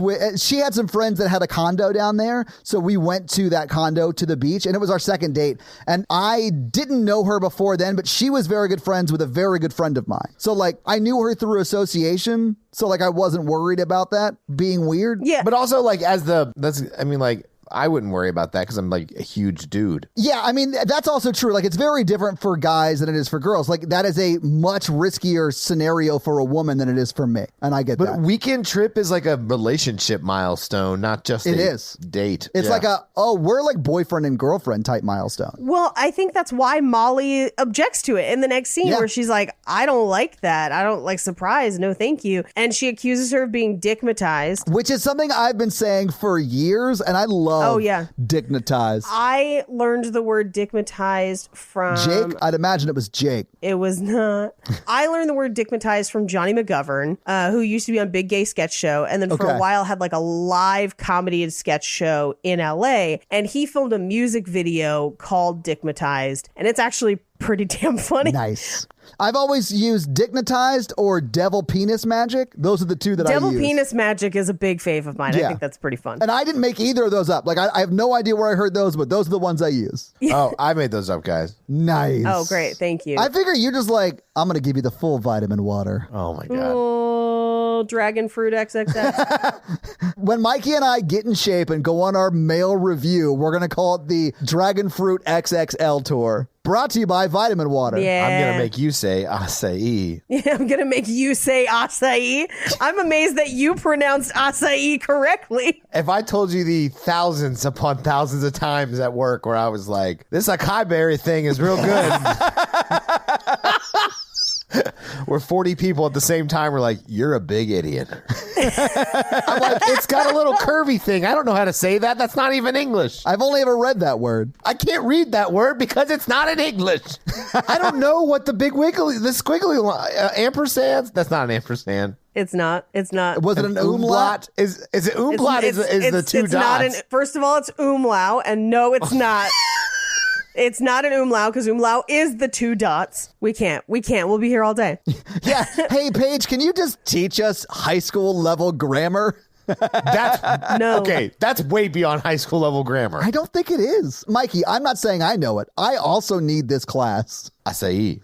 This was a sex joke that has really gotten out of hand. Yes. She does promise Molly that she'll text when she gets there. And Molly's still suspicious, but she's like, okay, I'm happy for you. Yeah. So he picks her up at her apartment that night and he says, change of plans. We have to leave in the morning. Traffic is terrible. We'll go to my place and then leave first thing tomorrow. Okay. And she goes, okay, and gets in the car. Which, okay, what drives me crazy about this is, well, first off, I don't know how far away Cottage Grove is, but they get in his car to drive to his house. Yes. It's daytime when they leave and it's night when they get there. Now, on a second viewing, I think he picks her up in the evening. And I don't think this drive is as long as the movie portrays it to be. Only because, I mean, it's definitely not a short drive, but I only say that because multiple people drive and end up in this place and seem to be able to get back and forth relatively fast. Yeah. I mean, if the sun was about to go down when he picked her up, it would take maybe 45 minutes for it to get dark, you know? So like it could not, it doesn't have to be like a 6-hour drive, you know? It could be a 45-minute to an hour drive. In my mind, it's probably an hour. Yeah. So they get, now the other thing as we're watching this drive, as it gets darker and darker and darker, her phone gets less and less service. So they get to his house and it's like a cool looking modernist mid-century coolness. And she stops by a painting. And the entire first time I watched this movie, I wondered if that painting was human skin. They never address it. I don't think it is. She does linger on it. And I love the reveal later, like shows the importance of that painting. Yes. So he makes her a drink and asks her if she can taste what's in it. And she settles on apricots is what's in it. But we will find that he has drugged her. She starts to feel dizzy and her vision gets kind of blurry. Can I just say this? I loved and hated the way he got her to continue drinking this drink by like, what's in it? Yeah. And she says 3 different things. And on the last one, he's like, yeah, that's it. Yeah. Which, I mean, he thought of this like really clever way of getting her to continue drinking it when she wasn't feeling great just because she needs to drink more of it. Like, it was nuts. I was like, oh, this guy is like a Venus flytrap. He is the worst. Yeah. And so she starts to feel dizzy, but she's not quite putting 2 and 2 together yet. And he is sitting on the couch opposite her purposefully. Yeah. Because he then says to her, why are you so far away? Come sit by me. And that's his test to see if she can run away. Yeah. Essentially, because she stands up, collapses onto the floor. And this is the shift in the movie. Because up until now, if you haven't seen this movie before, if you're watching this for the first time, he seems perfect until this exact moment where she collapses on the floor and he gets up to make another drink. Yeah. And as he does, we get the title card of the movie across him making that other drink. Yeah. Like buried in the, like they do it kind of like Scott Pilgrim did some of the text where it's kind of translucent and it sits in the scene and it's just fresh and the credits hit 33 minutes into the movie. It's great. It's fucking great. Yeah. It's so great.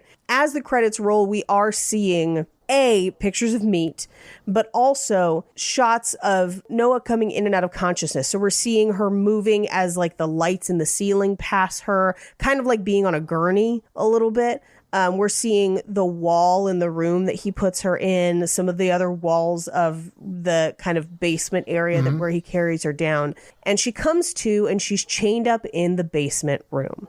And she wakes up and he's there. And he says, "How did you sleep?" And she doesn't fully immediately remember what happened the night before. So she's like, "Yeah, I'm good.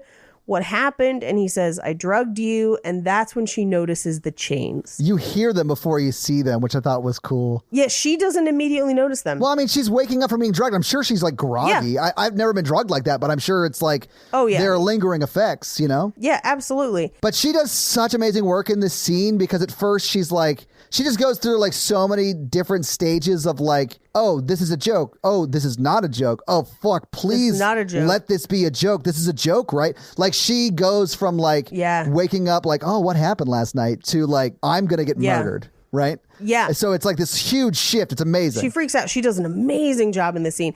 And she's like, "Are you going to rape me?" And he's like, "I'm not going to rape you. I like you. Like, you're going to be okay." But of course not, because he's drugged you. So like, you're not going to be okay. And so she is spiraling.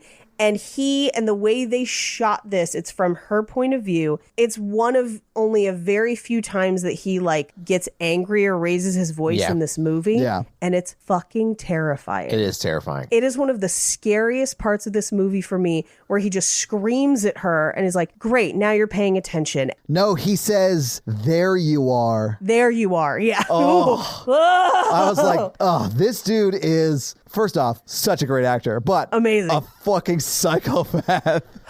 It reminds me of like John Goodman in 10 Cloverfield Lane. Yes. Yeah. I was trying to think of something else, and I think that's why people compare this to American Psycho, where you have a character that outwardly seems so likable, but then turns on a dime like that. And very few that I think are this effective. And I was trying to think of something else like it. John Goodman came to mind, and I guess Christian Bale, but I feel like it's not surprising when Christian Bale turns an American Psycho.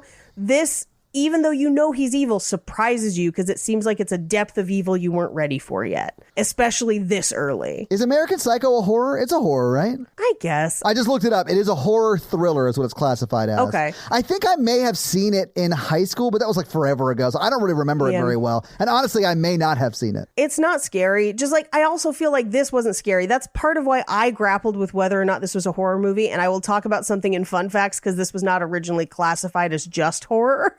And we'll talk about it. Well, it's not just horror. It's definitely a horror thriller. It was classified as a horror comedy originally.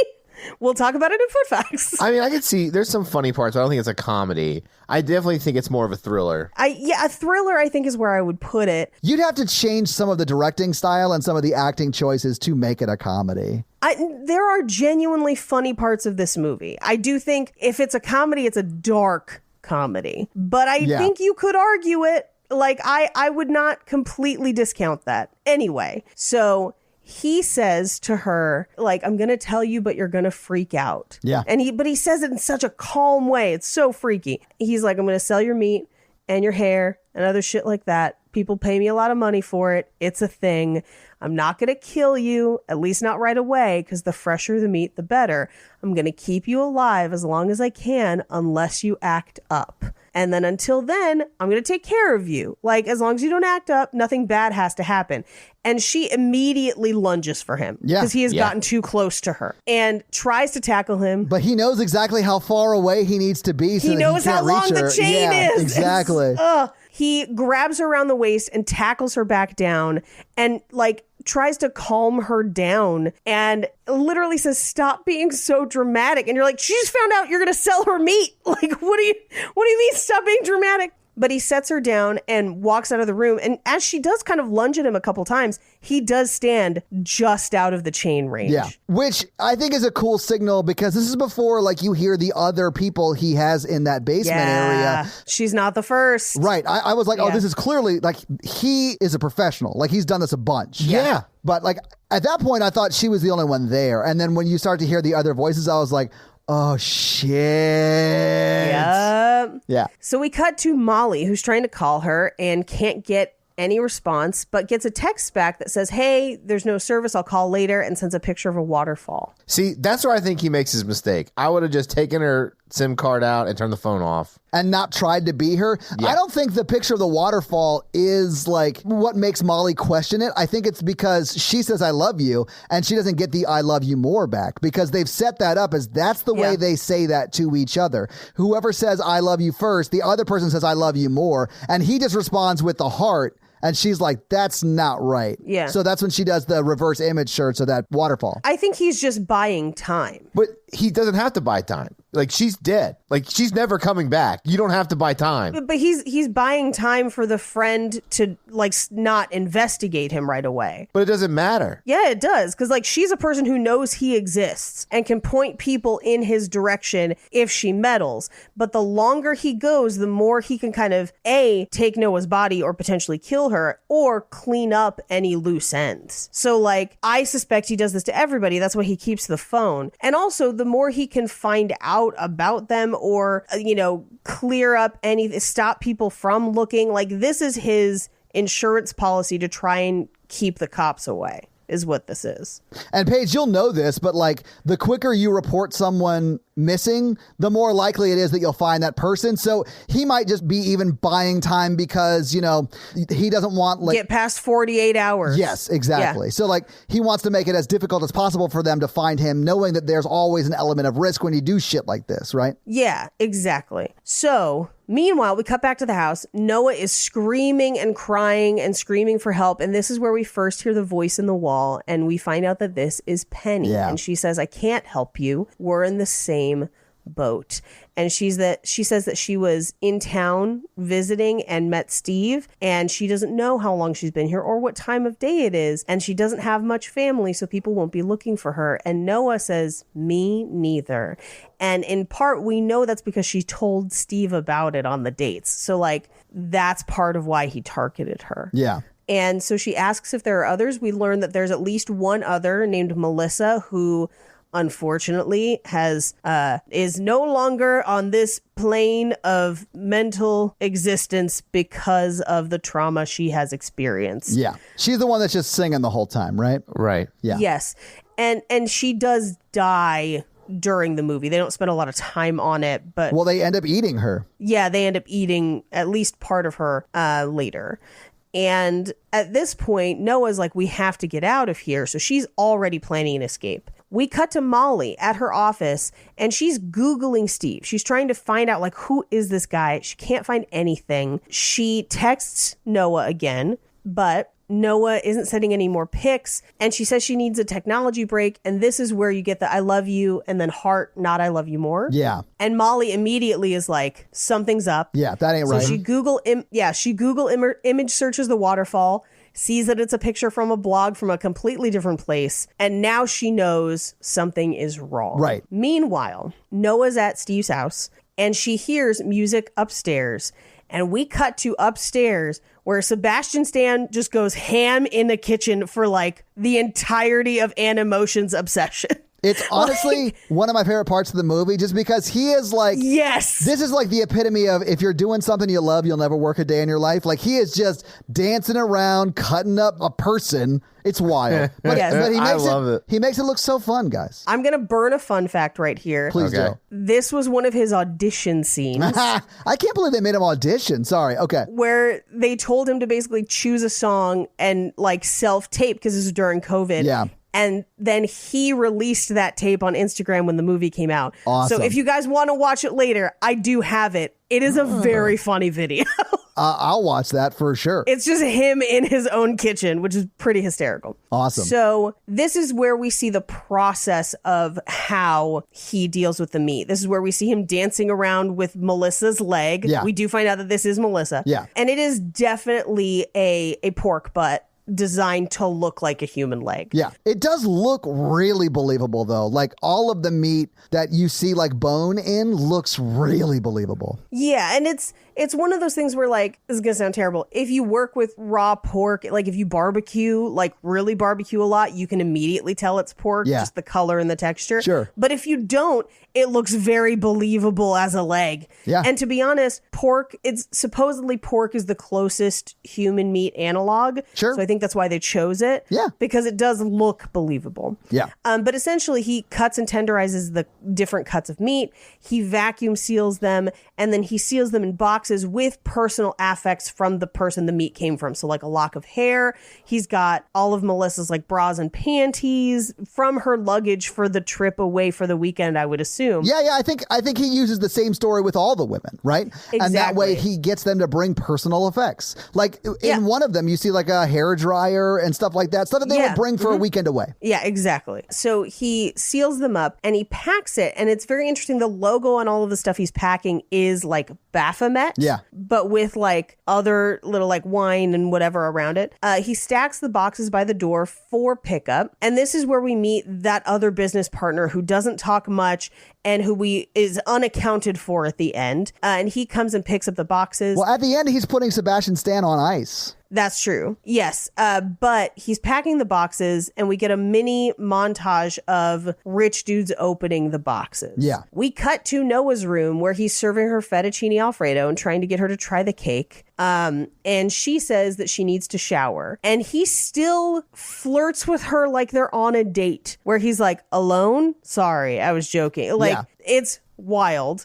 He asks her to smile. She gives a fake smile. It is not convincing at all because she doesn't want to smile. Obviously, he's going to try and sell her meat. But I mean, she does have a great smile. I'm sure Mikey was like into it. Mm-hmm. Yeah, she's got teeth. She's got some good chompers, Mikey. Yeah. And so he, like, this is one of the places where he uses the words from her date against her, where he's like, isn't this what you wanted? To be free from the bullshit? It's still me. I'm being honest. I'm the same guy that was on the date. Like, it's me. And he makes her promise to be good. And he walks her through the basement and up into the hallway into the main house to take a shower. And I think, honestly, the reason he does it is I think he thinks he's going to get lucky. That would not at all surprise me just because men are stupid. But it's very clear as she's walking out, because we are sort of getting her sort of point of view. She is scoping out exits, like trying to figure out how she can get away because she's smart. Yeah, she's never not taking note of her surroundings and how she can get out, even as the movie progresses and she kind of makes headway and kind of gains a little bit of freedom. She is always looking at exits and windows and everything. Oh, I mean, even when he fully thinks that she is like a cannibal too and is super into it, she's going to be this house's wife, quote unquote, or whatever. Right. Like, she is 100% always gonna bite that dick off. Like, she is not at all on board for what's happening. She's just trying to survive. Yeah, exactly. So she does try and make a break for it. He grabs her by the neck and smacks her head against one of the walls. Yeah. And we get her point of view as he just says, bad girl, and she loses consciousness. Yeah. I hated this part. So scary. I hated the next part because... Yeah. We cut to him prepping the operating room, and she comes to as he's operating, but she has an epidural, so she can't move. She can barely even speak. Yeah, and he says he's taken her ass because she lost his trust. These are the consequences. And he's singing off tune. Yeah. There is a really cool shot where we see his reflection in her eyeball. Yeah. Which is very cool looking. It is very cool. I love that he is like having the time of his life again, listening to some music, just having a good time, like enjoying his job. And she's like, no, don't do it. And he like leans over and is like, don't worry, I'm a doctor. Like, I'm a doctor, remember? And you're just like, oh my God. He just says it so peppy, like it's so incongruous to what's happening. It's almost funny. Yes. No, he's great. He is a great serial killer. Yeah, these are the parts that, even though it's horrible, these are the parts that are kind of funny, and you feel bad laughing at it. You feel horrible, but you are also like, what a strange way to react in a way. Like, that's what kind of catches you, I think. I mean, it's clear he's like a sociopath. Like, just does not have empathy or feelings. So there's not a ton of information about his character's backstory. So he came up with one that I have in Fun Facts. We'll talk about it. Nice. Okay, cool. So we cut to Molly visiting Paul at the bar, trying to get him, like going full Law and Order detective, trying to get him to give her the receipt information for the night that Noah and Steve were there. I love that you said going full Law & Order detective, because this 100% would happen 15 minutes into every Law & Order episode. Every time. And he's like, I get in a lot of trouble, but she kind of pouts and leaves without it, but he's going to end up giving her that receipt. Yeah, he says, let me see what I can do. I could lose my job, so let me think about it. Right. But yeah, he does text her later and he's like, here's his full name. Right. I couldn't resist that pouty lip or whatever, Yes. So we cut back to the house with Noah eating and taking pills and talking to Penny next door, comparing like pain stories, essentially. Yeah. And crawling around because her butt has been taken. I honestly am curious to know how much that would impact your mobility. I don't know. Because the muscle's there, right? Like, not all your leg muscle, though, but I have to imagine that it would impact it some. But how do I Google that on my work computer in a way that does not make HR take issue? If you cut your butt off, can you walk? Anal fissure care instructions. That's not what I needed. That is not what you needed. Oops, I ripped my butthole. No, this is not what I needed at all. I love that Britney Spears song. Oops, I ripped my butthole. Anyway, this is where she confesses to Penny that she slept with Steve, and Penny reveals that no one else did, as much as she knows. Yeah, and Penny's like, listen, I'm not slut shaming, but that's different than all of the rest of our experience. Right. Which I appreciated that clarification. Me too. Me too. I really love in this scene where Noah's blaming herself. She's like, I'm so stupid. I can't believe I fell for this. And Penny reiterates, it's not your fault. Yeah, none of this is your fault. It's theirs. He manipulated you. He tricked you. He kidnapped you and took your butt. It's not your fault. So we cut to Molly at work again, and she gets a text with the info. So she starts sleuthing. She finds his Facebook. She finds an address, and she is now on the prowl. She is going to go figure out what's up. Yeah. Can we talk about how... Oh, God. I would love to have this much extra square footage where you could kidnap 3 different people at the same time. Mikey, I don't love the way you phrased it, but I would also love to have a lot of extra square footage, yes. I don't necessarily disagree with you. I just hate the way you said it. Yeah, I'm going to kidnap some mid-century credenzas. That's all I'm going to do. I always got square footage for credenza. Yeah. Just like me, a bunch of credenzas, Sebastian Stan, dream life. Yeah. So meanwhile, in Noah's prison room, she gets up to go to the bathroom and she's got bloody, it looks like there's bandages in her underwear. Yeah, so we where know her that butt was. It really happened. Yeah. And as she's going to the bathroom, she hears Penny scream as he carries her down the hall. She crawls towards the wall, but it's too late. Meanwhile, Molly goes to his house. She stakes it out. She waits for a van to pull in. Yeah. And out of the van climbs his wife and kids. And at first she thinks that's what it is. She's like, he has a full other family. That's what he was hiding.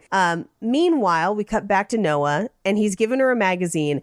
And here's the worst part. This magazine is one of those Cosmo with listicles. And the first one is Smile More, Trust Us. Oh, wow. Yeah. I also noticed that it's a used magazine. Obviously, we find that out later because something's written in it. Mm-hmm. But the pages are a little crinkled. And it just made me sad. I don't know. I was just like, oh no. Well, this is also the scene where he brings her an extra cup of cherries and he has his own cup and he comes in and then he's just cut something off Penny. Yeah. We know because we just saw. Well, a penny saved is a penny earned. No. He sits down and he's just complaining about his day as if it's a normal relationship. Yeah, they're on a date again, Paige. Yes. Yeah. This is their 4th date in his eyes. Yeah, in his eyes. And he's just sitting there in scrubs oh, what a day. And she basically asks, why did you sleep with me? And he says, well, I told you that I liked you. Anyway, it was a mistake. Try to relax. Fear and stress isn't good for the meat. So it's almost like he's talking himself out of it, but he is also getting involved. It's he's super on board for what he wants to happen. Yeah. Oh, yeah, because he's a sociopath. Yeah.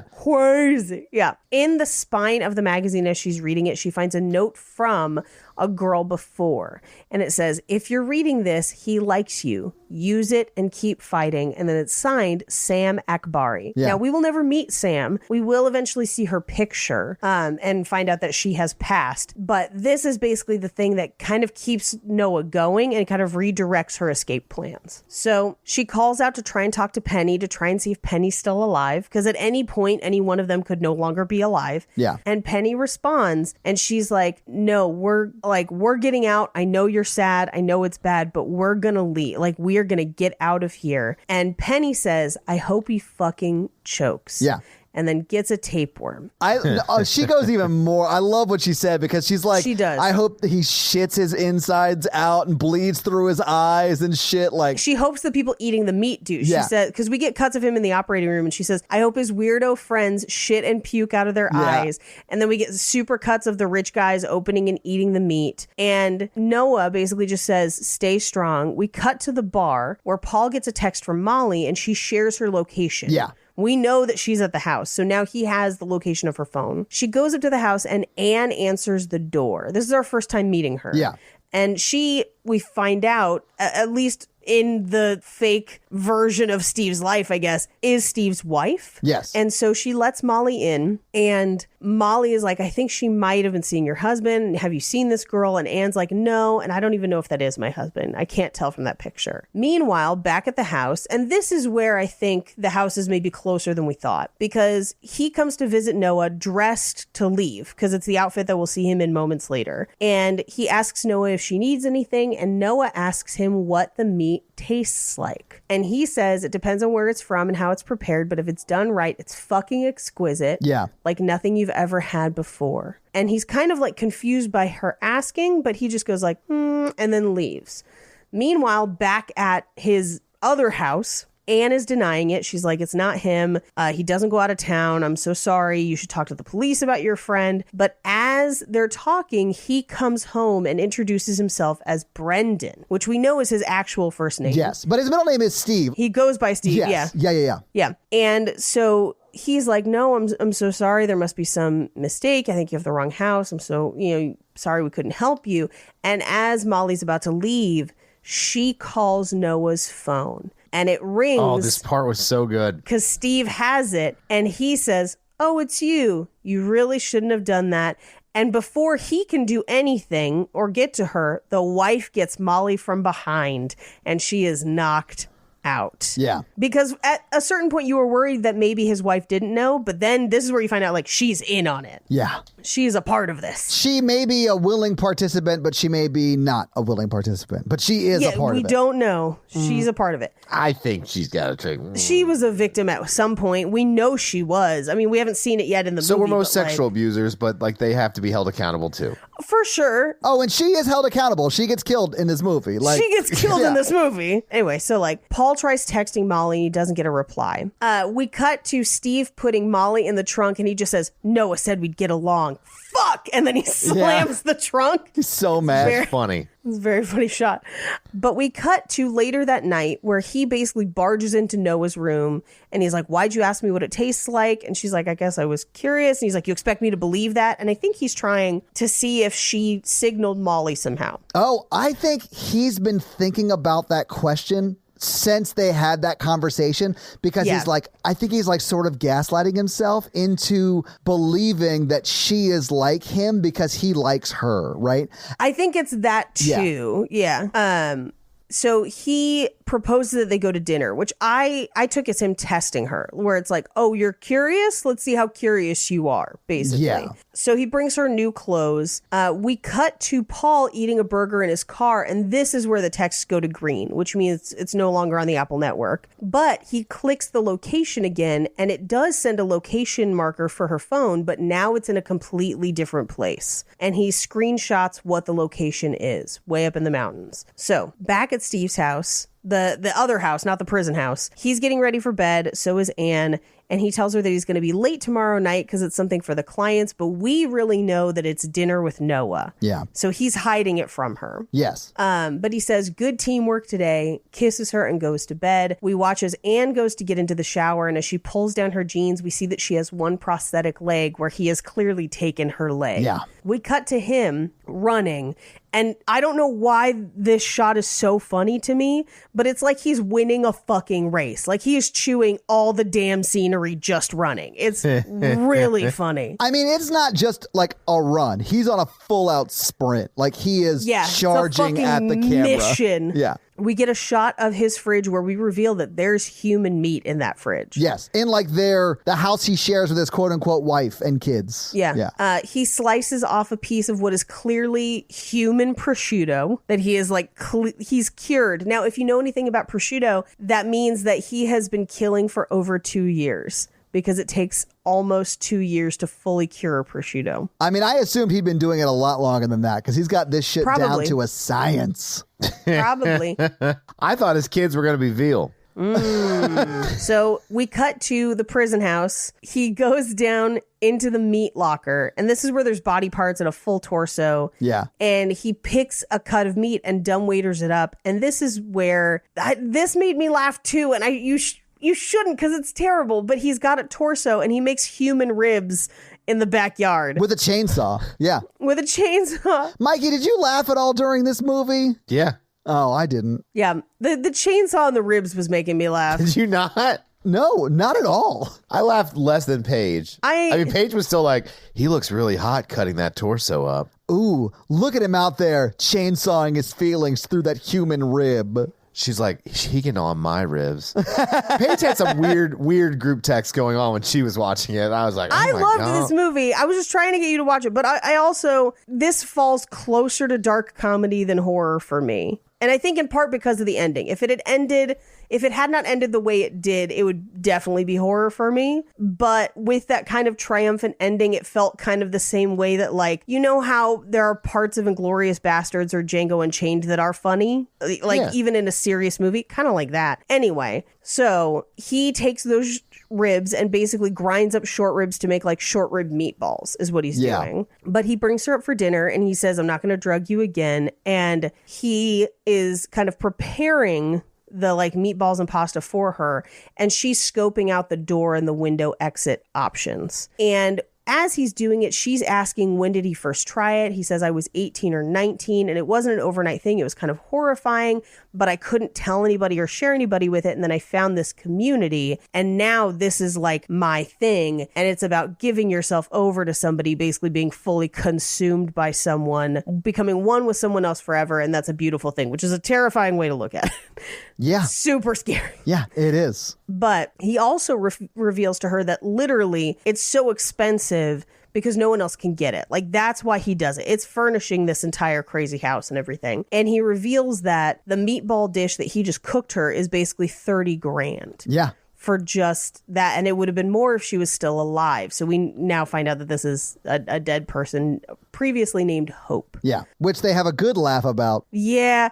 There is a montage of rich people eating the meat, so we kind of see the different ways that they're preparing it. But Noah tastes it, and it does do this kind of zoom into, like, it's almost like she's tasting the experience, not just the meat, because we do see the rich people, we see him like carving up the meat, we get kind of like a mini montage, and she says it's indescribable. And then we cut back to the prison room where he lets her back in, and she thanks him before he leaves. Yeah. She plays him so perfectly. Like, yes. I was so happy for her because, I mean, he is a very smart, very conniving, very like... And she beats him, yes. Yeah. And she knows exactly how to play it to get the advantage that she needs to get out of there alive. Yeah. I was so happy for her. So he leaves. But as he's leaving, he says, you know how I knew you were special? You're fucked up too. Because he has gaslit himself into thinking she is also into it. Yeah. So he closes her door. And this is where he closes the door smiling. And then his face just changes as he walks to Molly's room. And he carries Molly to the operating room. And Noah doesn't notice because she's busy barfing. Yeah, she's throwing up. Yeah. Right. Because she's not really a cannibal. Right. And he doesn't notice that she's throwing up in there because he's fully in work mode. Well, after you eat one meal, you're like kind of a cannibal. Well, she's throwing it up. I mean, she doesn't throw it up later. She's not by choice. Forced cannibalism. I understand what you're saying, and I don't think you're wrong, Mikey, but I think had she had a choice, she would not have eaten it. Right. But I think in the moment, right, I probably would have too. Oh, yeah, it's all part of the plan. Yes. Yeah. Well, I mean, they're already dead. You don't want to let the food go to waste. That's not why I would go ahead and eat it. It's more about the manipulation of the person who's controlling my life at this point. But yeah. Yeah. Oh, but if there's like 40 meatballs, I mean, Melissa's not coming back from the meatballs. You might as well enjoy the meatballs. Yeah, I don't think I would enjoy the meatballs unless I was being forced under pain of death to enjoy the meatballs. Yeah, because this is going to sound terrible. That's not how I want to eat human meat. So if it wasn't a meated ball, you would be on board? No, that's not my objection. My objection is it was not ethically or consensually given. Exactly, Paige. Yeah, I'm an ethical, non-monogamous cannibal. So you only will eat meat that has been voluntarily given, and once you've eaten that person's meat, you only eat that person's meat. No, because he's non-monogamous. Non-monogamous. That means I share the plate. It means he's going to stick his dick in a bunch of steaks. Sir, you have to leave Logan Steakhouse. Sir, this is a Ruth's Chris. Anyway. It's plant-based. It's not. So Penny calls to her and is like, hey, I think that didn't sound like Melissa. I think it's somebody new. So we also now know that Melissa's probably gone. Paige, what? If you were in prison next to Penny, would you like start off by saying, hey, Penny for your thoughts? Yeah. No. Penny for your other leg? No, because I hate when people are like, oh, turn the page. It drives me crazy. And so I don't like to do it to other people. All right. I mean, Mikey, you've just been high-roaded, so like just live in I'm that just for saying, a moment. like, and I've never fine. made a Paige pun, but now I'm like, it's activated something in me. I mean, like, and it's a roast battle thing that people do too, where they're like, Paige, more like chapter, and I'm like, that's not original. 14 people have told that joke. This is stupid. Go with. I would go with. First off, I don't make fun of people's looks. I think it's beneath me. Mikey, all you do is make fun of my feet. Yeah, Todd. Feet are beneath you, though. Yeah, they're literally beneath you. You know what? Noted. That's fair. My mistake. Continue. I only make fun of you because you continue to insist that they are attractive feet. No, I don't think they're attractive feet. I think they're fine. They're not. You know what? I never posted that photo in the Horror Virgin group of our feet together, and I think we should. Would you eat my feet, though, Mikey, if I gave them to you to eat? No. Well, then I'll have to think of something else for Christmas. I'm not going to eat a cow that looks like it's got like mad cow disease or whatever. You won't eat my hooves? I'm not going to eat a diseased meat or whatever. You got to cut that part off, like the loaf of bread that's got the mold on it. But what if that cow is mad for a good reason? Like you won't stop making fun of his hooves. Yeah, like about trickle-down economics or something. So mad. I'm so mad.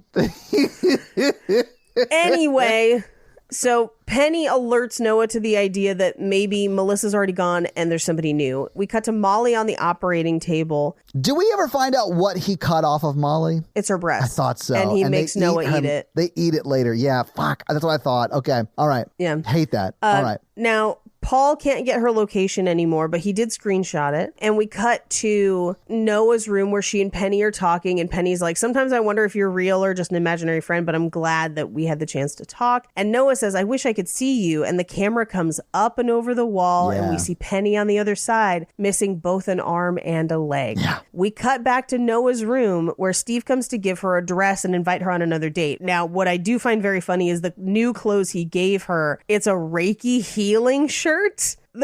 Like just the idea of like he's a doctor cutting people's limbs off and he gave her a Reiki healing shirt. It's the most offensive part of this movie.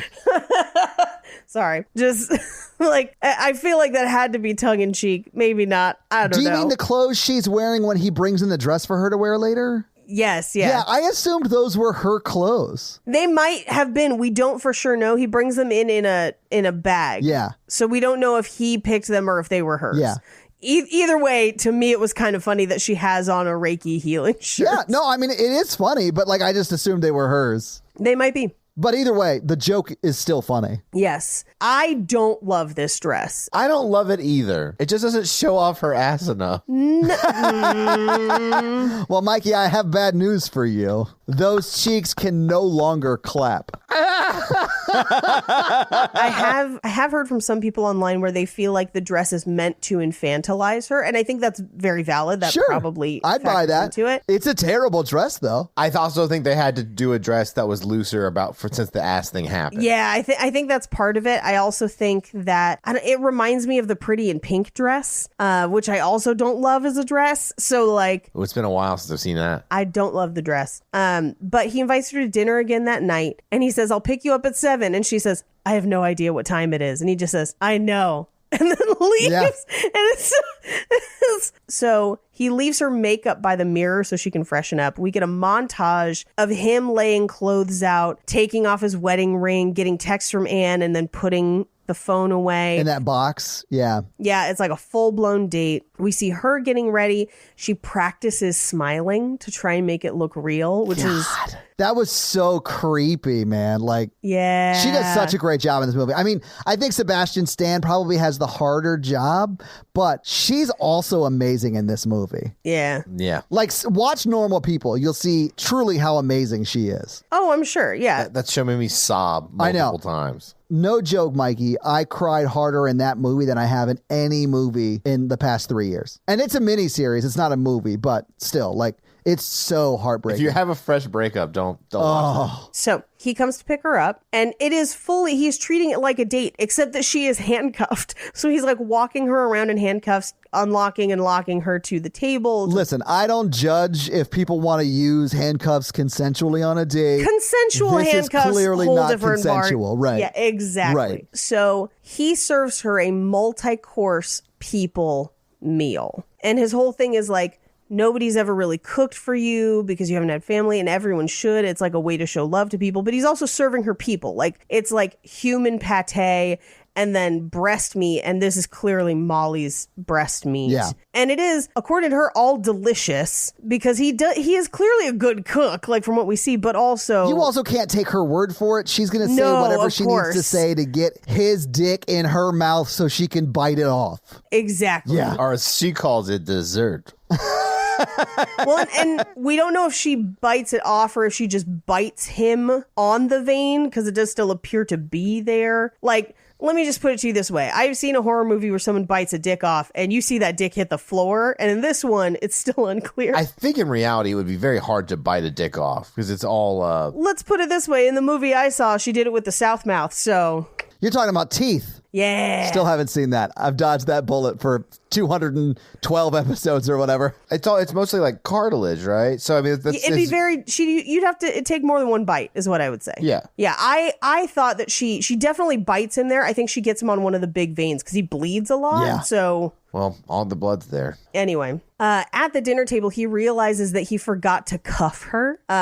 But she doesn't run away. She invites him to dance. Yeah. And they do, much like that second date earlier. And intercut with their dancing is him and her going to the bedroom, her excusing herself to go to the bathroom, where we'll find out that she gets toothpaste. Yeah. Because she's smart. Yeah, because she's a genius. I love this so much. Yeah. Because he is like bought it hook, line, and sinker that she is like into him. They're going to be like a couple that live in this house. And she just like, in my headcanon, she bites that dick off and I could not have been happier for her. Well, and it's intercut with them dancing. Yeah. So it's very much this like his view versus reality. Yeah, but like she's been doing a dance for like 3 days this whole time. Yeah. And I really like that, like, as it all comes to a head, pun intended, like they're dancing intercut with her biting his dick off. Well, and also shot for shot, it mirrors the first sex scene. Yeah. Except it's upside down. Yeah. So like she goes to the bathroom, she comes back out, and it does shoot for his reaction, but from behind and over his head, and then moves to just his face as she kisses down the same way he did on the date. And then we see his reaction as she bites him. Yeah. And he just screams directly into the camera. It is the craziest shot. Well, and his eyes are like wide open because he's screaming in like horrific pain, I'm sure. Like, oh, yeah. John Bobbitt levels of pain. And like she just smears toothpaste in his wide open eyes, which would burn so bad. I was so which makes happy him scream for her. more. Like, yes. It's so great. Like the comeuppance that he gets is like chef's so kiss. Well earned. So good. It's pretty great. Yeah. So, and she like takes that opportunity, locks him in that room, runs to the other girls, gets them out, and they kind of are trying to make their way up and out through the house, but they only bought enough time to kind of get out of their rooms. He does kind of encounter them in the kitchen, and they beat the shit out of him. Dude, I love how they like attack him because Penny goes up in the dumbwaiter because she can fit. Oh, yeah. And then she, as the dumbwaiter opens, she kicks him with her good leg. Yes. And then Molly comes around the corner and like tackles him. And there's like a legit like 3-minute fight scene just in the kitchen. They're like hitting him with the meat tenderizer. They stab him with a knife at one point. Yo, like when Penny stabs him in the leg with the knife, I was like, oh! no, because I was so the meat tenderizer was my favorite because that is just like poetic fucking justice. Yes. And when he's chasing them with a gun in the yard, like his face is swollen, like he's got meat tenderizer knobs on him. It's crazy. Yes. Yeah. Well, and in the midst of this, Paul shows up and hears the screaming and abandons them. Well, and here's the gunshot. Yeah, I don't think he heard the screaming so much as the gunshot. And I was a little mad he left, but like I sort of get it. Like I'm not going to hang around with guns if you're not sure that's where your friends are. I think it was pretty subversive to normal horror movies, which I enjoyed. I hated that he did not even call the police or anything. Yeah. I mean, I get it, but I mean, he's just like, I've seen this movie. I die. I'm getting out of here. Yeah. Yeah. I like understood that reasoning though. So, but they also don't need him, which I also liked. Yeah, of course. They get into the yard and it's dark and kind of foggy and they're having to wrestle with like Penny is obviously injured. Molly is injured. Noah is still probably the most healed of the three, but even she is not at full capacity. Like, you know, they're all struggling and there's no phone service. So they're trying to like find it. And meanwhile, he's running through the yard screaming for her. And the turn at this point in the movie where finally the visual matches how evil he is, where it's like now he is just terrified. Like he is a monster at this. Like he always has been, but like he looks like the monster he always has been. Yes. Absolutely, Paige. Yeah. Which is like me after COVID. They're running and I believe it's her phone goes off and he sees it and runs towards it. Yeah. But she does manage to wrestle the gun from him and shoots him in the forehead. Not until she says, "Give me a smile." Yeah. And he does. He does smile. Shoots him in the fucking eye socket. Yeah, just like oh, I loved it. It was so great. And at first you're just like, fuck yes, like this. But as that's happening, you know that Anne and the other business guy have showed up. Yeah. And it's unclear, I would say, at this point in the movie, if we can trust them, because we're kind of debating, is Anne in on it truly, or was it self-survival? Can we trust her? Is she going to turn? What's going to happen? The only one who really knows is Molly, because Molly was the one who got knocked out by her. Yeah. So Noah and Penny, she's like calling out for them. Molly is like, that's the bitch who helped kidnap me, and Molly is the one who gets to basically beat her to death. As she says, women like you are the problem. And it's just like brutal. And then she decapitates her with a shovel, correct? Not all the way off, but it is pretty Mostly. much. Yeah, like, because she's not hitting her with you would call the blade edge of the shovel, I guess. She's hitting her with a flat part. So she's like crushing her face. Well, we don't really see what happens on the ground there, but she gives some follow-up. Yeah. It does look like she decapitates her at the end. Yeah, it's bonkers. We do see the other guy put Sebastian Stan's body on ice. Yeah.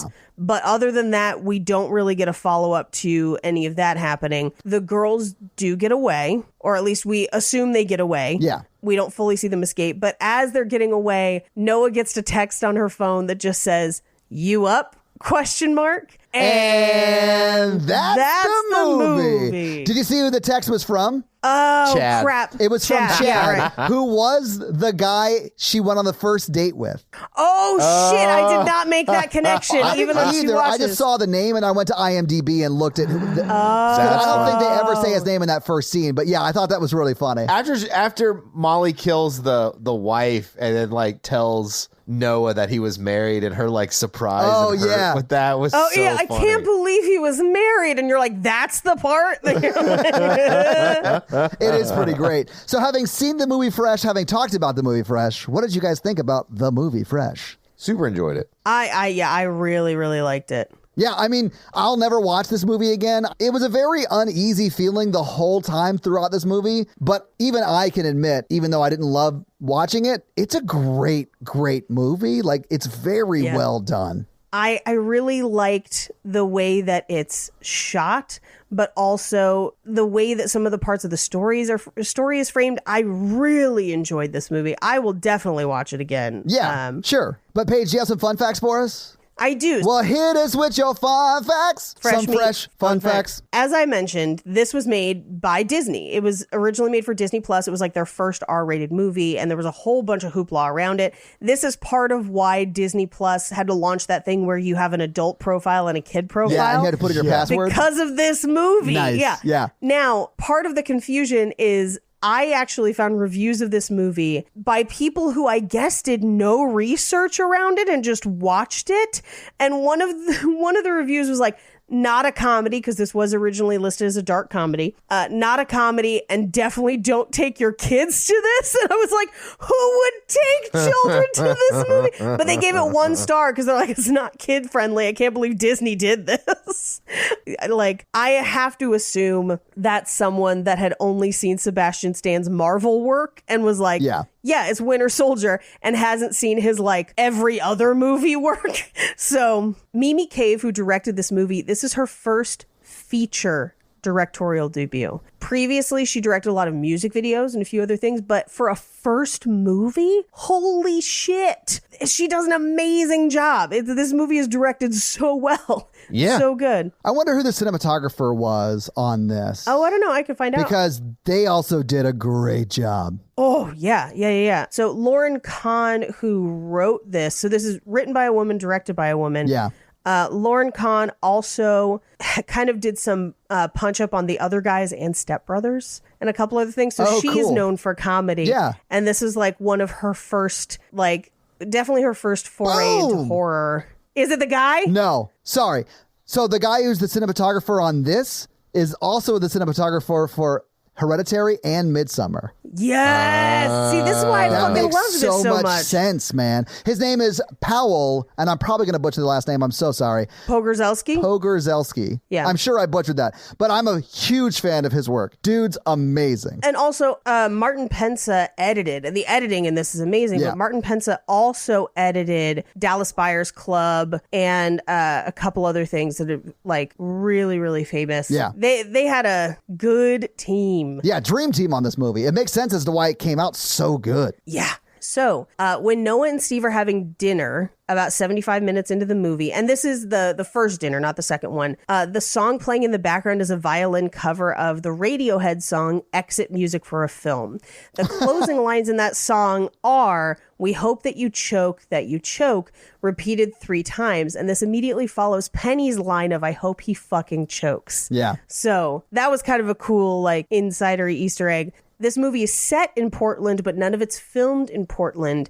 But the way that they kind of like, you know, tip the audience off that it's Portland is the GPS screenshot that Paul takes of Molly's location is in the Portland area. It's actually in the Dells where Osho and Wild Wild Country takes place if you're a cult nerd. Oh. Wild Wild Country is a wild docuseries on Netflix, man. I mean, they left out some dark stuff, but yeah. The pin is set to a place called the Plumper Pumpkin Patch and Tree Farm in the West Hills area. Now, it's unclear in the movie because we don't know their ages, but actor-wise, there's a 16-year age difference between the two. Daisy Edgar Jones is only 23, which she's an amazing actress for being that young. Yeah. And then Sebastian Stan's 39. And I think there was supposed to be a bit of an age difference in the characters, too. We just don't have, like, a specific age on it. But the whole, like, him being a doctor, like, I think that all kind of plays into it. I mean, he's a post-residency doctor, so residencies can vary between, like, 4 and 7, sometimes 8 years. But still, like, he would be 31, 32 before he was even a practicing doctor. Yeah. So I sort of understood the age difference, although he does not look 39. So no, he looks great for 39. I assumed he was like early 30s, you know? Yeah.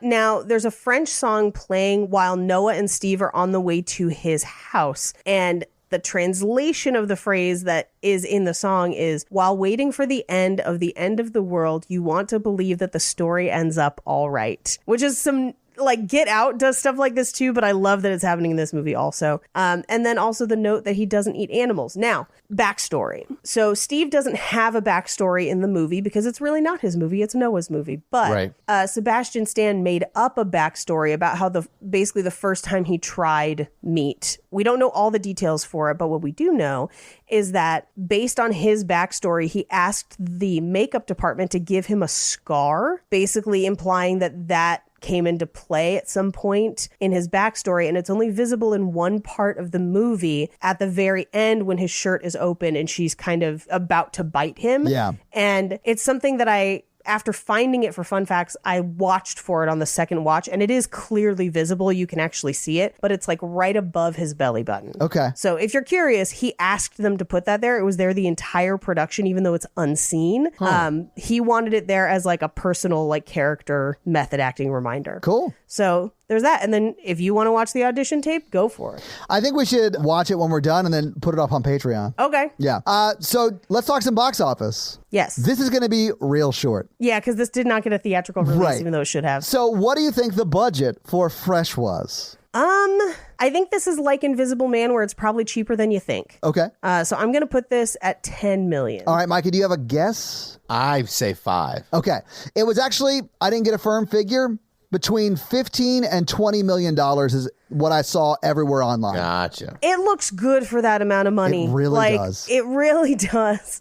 And Daisy Edgar Jones just coming off Normal People, so she's probably not cheap. Sebastian Stan's definitely not cheap. Definitely not, yeah. And they've got like world-class cinematographers on this shit. So like they spent that money in the right places. They did. And honestly, I think it paid off. I have no idea how much it made because, you know, it went right to Streaming. Hulu or Disney Plus, depending upon where you live, I guess. So, yeah. But that's your box office. So, Mikey, do you want to hit us with that scary scale? Yeah, listeners, our scary scale is a scale of 1 to 10 of how scary we found the film when we watched it this time. Our 1 example is Ghostbusters, and our 10 example is Texas Chainsaw Massacre.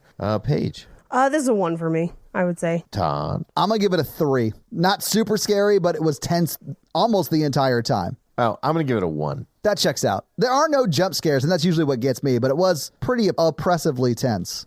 All right. Well, that's our scary scale. Yeah. So this week, you guys made us watch Fresh. What are y'all making us watch next week? 7. Okay. It's serial killer month. All right. So your homework for next week is to truly find out. Spoilers. 7, 8, 9. Oh my God. That is very on theme for Fresh. Yeah. No, I mean, listen, I get the joke. So your homework for next week is to get wine drunk and find out what's in the box while watching Seven. Except for nowadays, the box would have been taken off your front porch by a porch pirate. So, Mikey, do you have a review for us to read? No. Well, while you're looking one up, let me tell them how they can have their review read on the podcast, and that is simply to leave us a 5-star text review, and we'll have Mikey read it for you. So, Mikey, whose review are you going to read this week? I'm going to read Hojor 1. Well, what does Hojor 1 have to say? This show is gold, all caps, exclamation point, exclamation point. Why, thank you. This show is absolutely amazing. I love how all the inside jokes from the Romance in the Pod make their way in and vice versa. It's because usually we have no idea what we're recording. The chemistry is genuine, and I look forward to every episode. I always listen when I'm walking my dog, so my neighbors must think I'm crazy with how often I'm laughing out loud. Keep up the great work, and I would highly recommend reviewing The Void. Oh, I did like The Void. I watched that movie. I remember you talking about it like a year ago. It was during COVID I watched it, I think. Okay. Well, thank you so much for that very kind 5-star review. And if you want to have Mikey read your review, leave us a 5-star review. So, guys, if you like this show but want to hear this power throuple on another movie review show about romance and romantic comedies, check out Romancing the Pod, where Mikey, Paige, and I break down and make fun of romantic movies. It's a lot of fun, guys. Check it out. If you want to follow us on social, please do. We are at Horror Virgin or online at horrorvirgin.com. If you want to follow us all individually, you can do that as well. Paige is at Paige Wesley on Twitter or Rampage Wesley everywhere else, including TikTok. Mikey is at mrandolph24 and I am at Todd J. Awesome. If you like the show so much and you want to help financially support it, please do by going to patreon.com/horrorvirgin, where you can get a lot of great levels and a lot of great stuff like bonus episodes, director's cut episodes where they're a little bit longer and you get them actually a day earlier than the regular feed drop. We do a lot of great things like listener requests and stuff like that. So guys, check out the Patreon and help support the show. If you want to financially support me, but not Todd, just look me up on Venmo. If you can't financially support the show, that's understandable. That's fine. But if you want to hang out with us on the daily, join the Facebook group at facebook.com/group/horrorvirgin. We also link it like once a week. So just find it there and join the awesome Facebook group. Literally, we're in there talking posting every day. It's awesome. And guys, we got a P.O. box. So if you want to send us some love letters or whatever you might send to a P.O. box, it's actually not a P.O. box. It's like a regular street address. It's pretty awesome. It's 6688 Nolensville Road, number 108-34, Brentwood, Tennessee 37027. So send us some stuff. Yeah. And if you want to check out our Twitch stream, we're at twitch.tv/Todd Awesome, where we will be playing horror video games. So if you have always wondered what it would be like to watch me get scared, you can now do that on Twitch while I play these horror games. It's twitch.tv/Todd Awesome, guys. Check it out. It's a lot of fun for you. Not a lot of fun for me. This episode was brought to you by Nick B. Nick B, fun fact. Oh, yeah? He's tasted human meat. Yes! I knew it, Nick B. This episode also brought to you by Tia, and Tia's teenager is driving her crazy this week. So how is Tia's teenager driving her crazy this week? She ordered human meat online from the dark web. With her mom's credit card. That's like 50 grand.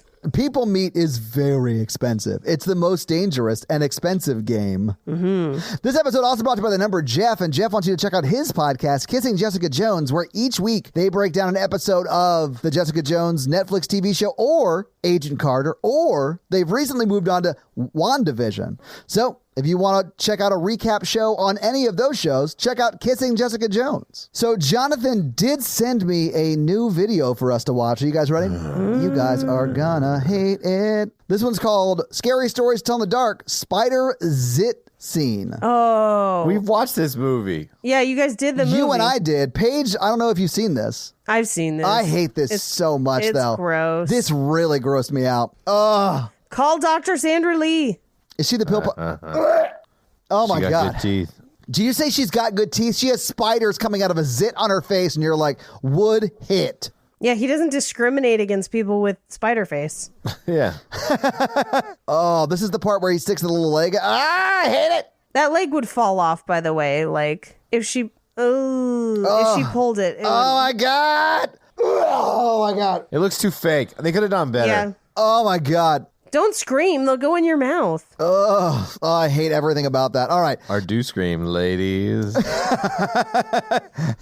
Mikey, it might be a while before I consider letting someone do that for me again after this movie. Oh, pop a pimple? No. What? I don't want someone to bite my dick off. Oh. You say that, but like I would totally be like, I don't want. All right. Yeah, that's the same. Honestly, same. It's worth the risk. So, Jonathan, thank you so much for the support. Not so much for the spooky spider videos. This episode also brought to you by Mr. Ragebomb, and Mr. Ragebomb wants you to know that he makes all the horror virgin memes. So all the crazy shit we say, he boils down into memes and then posts them on Twitter at THV Memes. So check out that account. And thank you so much for the support and making the memes. They're great. We now return you to another episode of the Patreonicals. All right, so Scott and Wes make it to this arch toward Atlantis, and Allie, she's a new character. Oh, yeah? She's a mermaid. Ooh. Okay. A mermaiden. Yeah, mermaiden. She says, yo, what up? And he's like, I'm made of stone and there's a ghost in my shoulder. What the fuck? Can you help us? She's like, listen, I just swim here. I don't know how to fix that. And she's like, yeah, follow me. We're going to go off to the kingdom of Atlantis. All right. I'll show you where it is. We'll just follow this road. They have real advanced healthcare in Atlantis. Yeah. She's like, you look rock hard. Oh, okay. Because he's made of stone. Is he also delivering a pizza? What is this? So did you order extra sausage on this? Are they step siblings? Oh, no. They're not step siblings. But he yet. and the ghost in his shoulder are step siblings. But their parents are going to get married in 42 episodes of the Patreonicals. I'm going to count down every episode to that wedding. I'm going to make sure it happens. Because there's no way you're going to forget you said that once. Okay. I mean, I totally forgot what happened last time. So I'm going to make up what I think is happening now. Yada, yada, yada. Most Evil Matthew has Isaac tied up and kidnapped. Oh. Along with Dave and Karoon because they were fighting. Right. And most Evil Matthew, he cuts off Dave's dick and he eats it. Wow. Okay. All right. He says, so good. And Dave dies slowly and painfully, bleeding out through his dick. Or where his dick used to be, I should say. Karun is working on cutting his rope. They're in the giant submarine headed towards Atlantis to stop Scott. Joey, Nathan, and Sneaky Snake are all playing cards because they don't have a lot to do in this episode, and they're enjoying themselves. And Driscoll comes in and he's like, hey, I know you guys are like my number one hinge people right now, and like I just want you to know that we have an army of robots that you guys never take with you to fight, and like I spent a lot of money on it, and it's like really disappointing me that you're not taking it. And then most people, Matthew comes in, he's like, hey, you guys want to try some of this dick that I've been eating? Wow. Hey, you guys ever had tube steak? It's pretty raw, but delish. They're like, no thanks. Captain Bruder is also tied up, and he's like, I thought it was brother. Brother.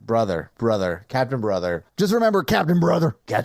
Yeah. Captain Brothers, they've tied him up, and they've tied his parrot up, and those people, Matthew's like, I'm gonna eat your parrot next.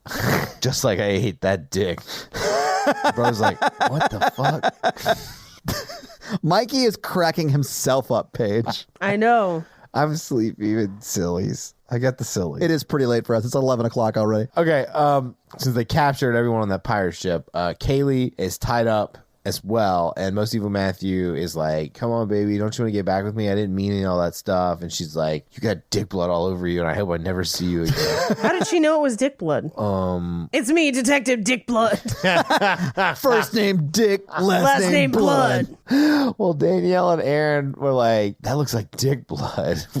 We know that from our Mun stuff. Yes. And they're like, don't get back with him. We've made a pact. No more dick blood. Yeah. Nice guys are in. Nice guys are in. Speaking of nice guys, back on the nice guys ship. You mean Shining Donut ship? Shining Donut. Yeah. Who is just the floor of the ship, and his head now wears a little helmet so he can breathe in the water. Yeah, because it's now a submarine. Yeah, he's a submarine now. Yeah.